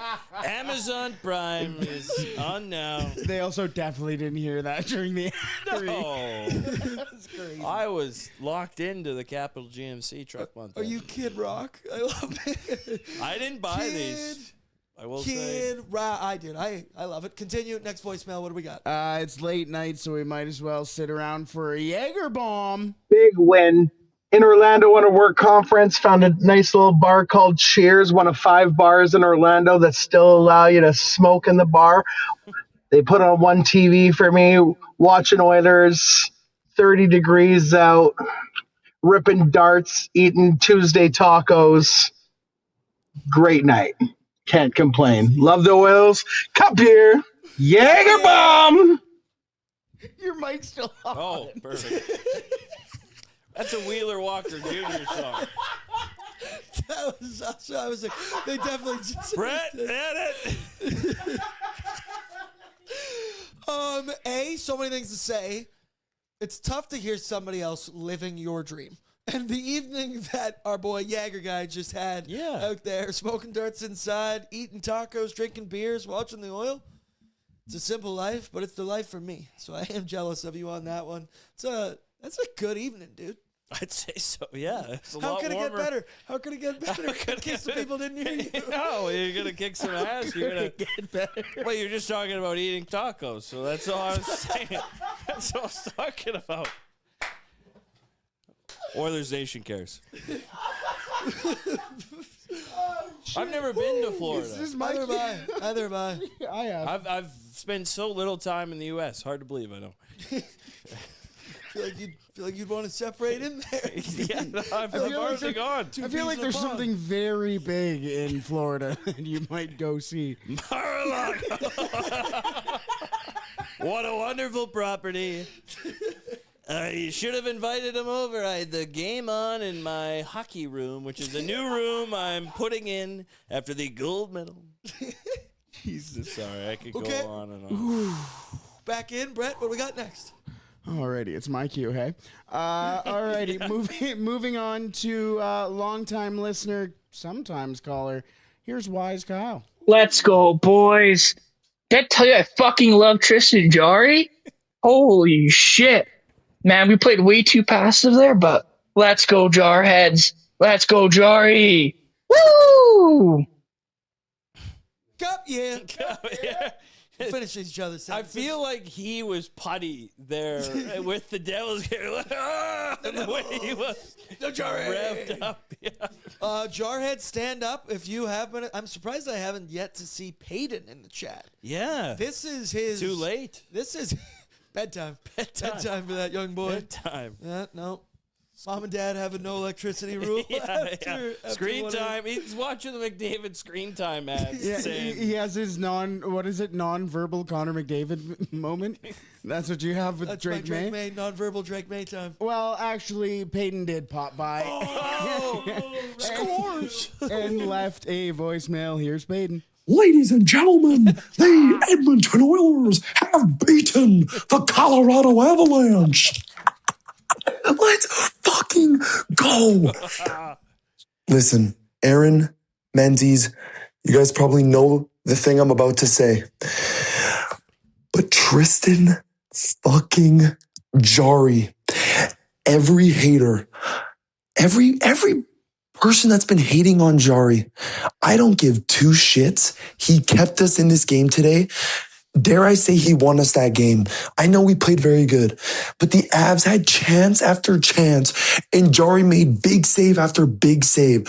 So every Jarry hater, fuck you. Jarry is our starter. Let's fucking go. Cup, yeah. Just simply to the point. Wow. Fuck Yeah. you. Yeah, Jesus. If you don't chew Big Red, then fuck you. This is very funny because so earlier this afternoon when I was talking to young Peyton in the office and I went, oh man, like, you know, we're hearing all this Jarry stuff in practice. He's getting pumped. He's getting in arguments. Expletives were being used out on the ice, which once again, I couldn't care less about. That happens all the time. They're grown-ass men. But I went, man, Peyton, tough go here. You have been the number one Stuart Skinner hater for the entire time you were at Oilers Nation. You got what you wanted. You got him pushed out. You immediately chose to be a Jari guy. That has not gone your way. And he just sat. He was sitting in one of these very leather chairs, hands like this. Was just kind of like, I don't know, man. I just got this one wrong, I guess. I got this one wrong. Well, not so fast, brother. Because when I think I'm out, the jarheads pull me back in, and I got no choice. No lies detected from what Peyton said, and I love the passion. maybe a little less divisive, and fuck you. Yeah, a little cheer strong. for Jari, but hey, man, take your victory lap. Go with Bednar. Go with Bednar. Yeah, go with Bednar. Maybe, go with MacKinnon, whatever. But that was awesome. Yeah, that was fun. The Oilers scores. The Edmonton Oilers scores. All right, what do we got next? All righty, 2 more left. This one's going to be an interesting one. This one's from Shooter McGavin. Bordzy, Menzies, good evening. How's it going? It's Shooter McGavin. Hope you're all doing well. I saw the game today. It was solid. If the Oilers play like how they played today and how they played in Vegas, I think they'll make it far this year. But if they play like how they played versus the Leafs and the Flames last time, yeah, they're not going to make the playoffs. So I don't know what kind of team we have. Hopefully Ingram comes back. That does suck. Maybe it's karma for MacKinnon being shitty in the Olympics and not helping Canada win the gold medal. Hope you're doing well. Tell Tyler and Liam to say hi and to, ease up on me a little. I'll buy him an apple juice and an orange juice next time. So, I hope you guys are doing well, and I'll talk to you guys soon. Take care of yourselves. Cup year. Cup year. Yeah, I'll tell you. Shooter McGavin's growing on me. And that's exactly what he wants to hear. Yeah. And that's exactly what these two people below me would hate to hear. But I can't help what I feel. People? I can't help what I feel. Tyler and Liam. Oh, okay. Sorry, I was looking at you. I was like, what am I missing here? Ruined the magic. I did not have sexual relations with that woman. Sorry. You couldn't see past your laptop screen. Exactly.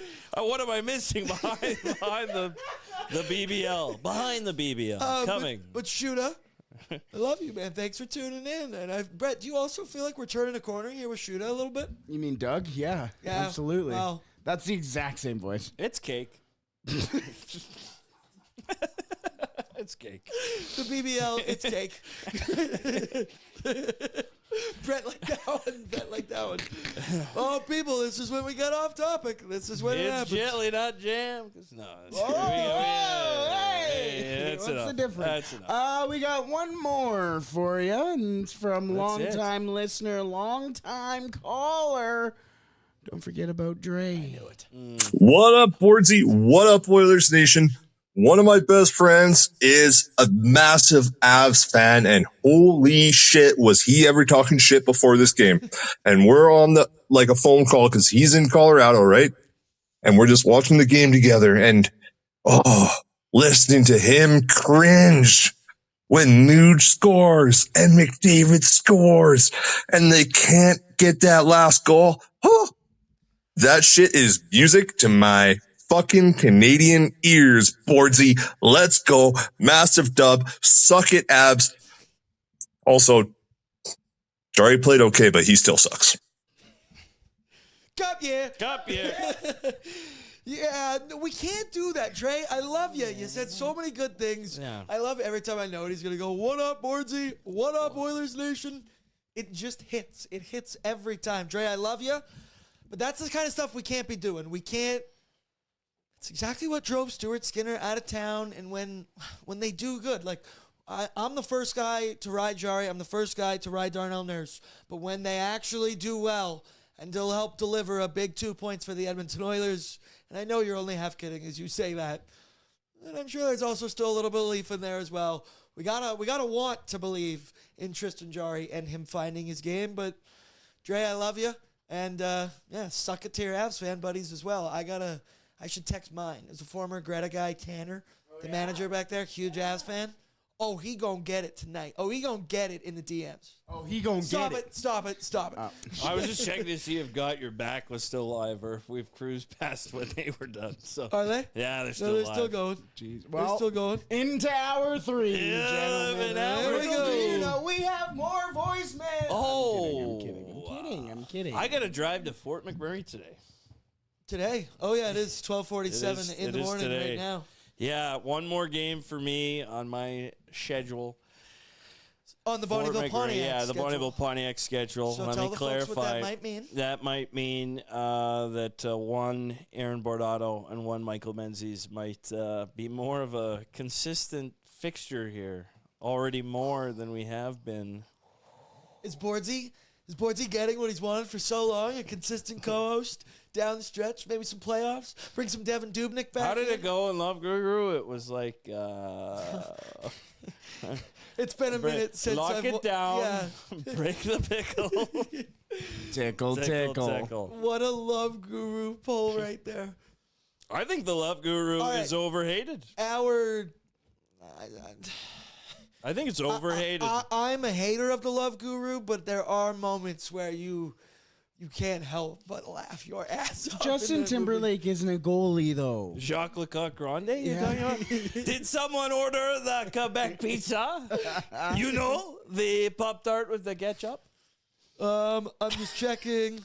Last super chats we had were from Dre, in which he said, "Take off your jeans, Menzies," for the W. Which still have yet to happen. He said, of course it was a toonie. Of course it was a toonie. You have to put it down the funnel. Yeah. We gotta roll up Menzies' I need poster. a poster. Yeah. Can you sign it for me? Yeah. It'll be like, put it here. Aim for the hands right here. Make that. Bullseye. Chat's appreciate it. They're saying go for hour 4. I'm in for it. There's man. so much more to talk about it. Throw me a couple more subjects about the Oilers game because I feel Bam Adebayo scored 83 points in a National Basketball Association game, and the Miami Heat apparently were fouling like with Up a 25? minute. Yeah, up 25 with a minute 40 left. Is this wrong? Do we respect this? Let me tell you, it's fucked up in so many ways because to foul and try and get more possessions for Adebayo when you're up so much, that's greasy, that's dirty, it's just not good basketball. It's not good basketball. But the fact that they're also, and this is my personal spin, they're trying to do that to get him when he finished with 83 because he will now have more points than Kobe Bryant ever had in a single game. Yeah. Disrespect. I'm not about that. I'm not in approval of that. Wow, I'm really stumbling on that. Kobe Bryant did it against the Raptors, and he did it when they were trying to win that game. Everything mattered that he was putting up. And yeah, the Raptors fucking sucked. Back in the Jalen day. Rose was guard. He was trying to lock down, trying to win a game. Shout out. Fab Five, shout out. You guys sound like two guys who don't have Bam Adebayo on your fantasy team. All right, so let me tell you this part. Who plays fantasy basketball? I do. Brett does. I got Brett invited into my family, my brothers run the league. You're in the league with my 13-year-old nephew, who is the defending champion, I might add to you. Insane. But Brett and I are both in the semifinals. Yeah, because I beat your 13-year-old nephew. Yeah, because he beat my 13-year-old nephew. Tough one. Suck it, Cade. Suck it. But Brett is now playing my oldest brother in the semifinals. I'm taking on somebody else. Brett had Bam Adebayo, who put up 83 points. Then I'm like 112 fantasy points. It's absolutely insane. Still early on in the week. But could Brett and I be playing in another fantasy final This is against like one our another? third in a row. It's actually I beat him in football. Whatever, dude. But yeah, Bam Adebayo, that's crazy. What was his official stat line? I don't know. Like, 83. Did he double anything like that? That'd be so funny if he didn't. He probably didn't. 4 boards. 4 boards. 2 assists. That'd be nuts. I don't like it. I don't like obviously it's exciting, you have a chance at modern history, but man, he can't inflate it like that. 36 for 43 from the foul line. Oh yeah. Yeah. The free throws. 36 for 4. I thought SGA was bad. That's crazy. Insane. 7 for 22 from three-point range. He went 20 for 43 from the field on the entire evening. Wow, he set the record for most makes and attempts at the free throw record. It was 39 by Dwight Howard. Now it's 43 by Bam Adebayo. That's insane. Wow. Nobody cares about your fantasy team, though, Brett. So. Alrighty, let's go home. All right, fair. It is almost 1 a.m. and we've been going for 2 hours. Am I seeing? We're only going. Liam just came in the chat and went, "You're still live!" Exclamation, question mark, laughing face. Well, it was a big game. It was a big game. There's a Battle lot to talk mentioned, about. so McDavid has more assists than Bouchard. Oh, Bouchard has. Take two. Bouchard has more assists than Austin Matthews has points. Oh! Was that the stat battle? Woo! Leafs Sorry, Nation, bring that into the comments. They'll be live, The probably theme tonight still is from their suck Habs it. loss. Nick Halberg. And you could have been there if it weren't for that printer malfunction. That could have been me. That could have been me. Liam, you should call in on the voicemail. That's what we should get some going on right now. Boys, do we have anything else on the Oilers game? No, there were a couple relevant stats. I remember Connor Ingram obviously now starts, might be a little back. We can confirm that Bouchard has more assists than Can Austin confirm. Matthews has Excellent, points. excellent news. Connor Ingram also set some Oilers history tonight. In fact, tonight he started his 17th game as an Oiler. He passed Mike Morrison for the 31st most games started in Oilers history. Goat. Now, Real Menzies, stat. tell the folks what you have said from day one when Connor Ingram joined the team. He's a top 27 goaltender in franchise history. I said it. I mean, I've got video evidence of it. I've got Better text than message Gerber. evidence of it. Better than LaBarbera. Better than Fred Brathwaite. I've said it. I think he's better than I've been Fred. saying it. I'll Pokey keep saying Reddick. Sorry, buddy. Obviously, Draisaitl played in his 852nd career game with the Oilers. He passed Messier. Draisaitl has more points in his first 851 games as an Oiler than Mark Messier did. That's crazy. Well, Back that- in a generation when, I mean, we can debate whatever we want, but goalies weren't even wearing pads back then as far as I'm concerned. But, I mean, it is what it is. I do see we got a new thing here, a new super chat. Shout out to Chad. Dropped in $5. Shout out him. He's got stuff for us to talk about. Can we talk about how Good Bouchard point. saved this team's ass on 2 back-to-back shorthanded breakaways tonight? Excellent point, Chad, because we talk about it a lot that, sure, Evan Bouchard gets a bad rap at being a true defender. I think that's bullshit. One-on-one, when someone's coming down the pipe and they're coming at Evan Bouchard, more often than not, he does make an effective play. And, yeah, there were 2 ones in back-to-back quick succession. What did you where- say when you saw him defend that? I don't know. I expected it. Norris? Oh, Norris. Yeah, of course I was screaming. I mean, and then he took him into the boards, battled him, pinned him up against, like threw a hit and eventually stripped the puck. Evan Bouchard is not just an offensive defenseman. Everybody in oil country should know this by now. But I think, and I hope, the more nationally televised games we get like this one, you look at, that's a great point, Chad. Thank you very much because, hey, man, you can't teach one-on-one defending like that. Like, that is just Bouch getting it done, and we've seen him do it in the NHL playoffs in big moments like this. And sure, he's been dog-walked once or twice like everybody else Not tonight, has though. in the NHL. But tonight, not tonight. Not tonight. Evan Bouchard skated with them. Producer Reese with a suggestion telling us to play connections. Can you imagine if we just took the Sauce's morning show bits because we're still on the air and so we screw up their New They're York coming Times 9 games? a.m. We're still here. Yeah. Just- Yeah. What else you got? 13 down.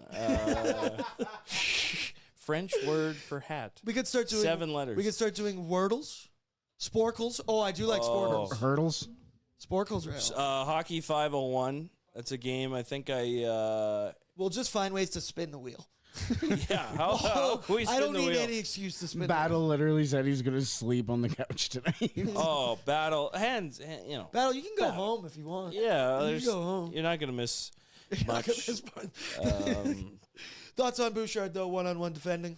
He's a dog. Terrific tonight, especially because that power play, they were loose with the puck, and McDavid and Draisaitl especially in that sequence. And it seemed like they were bagging for a shorthanded goal against. So good thing that they didn't. Bouchard was there. He played well. Ingram had a few big saves off the rush tonight.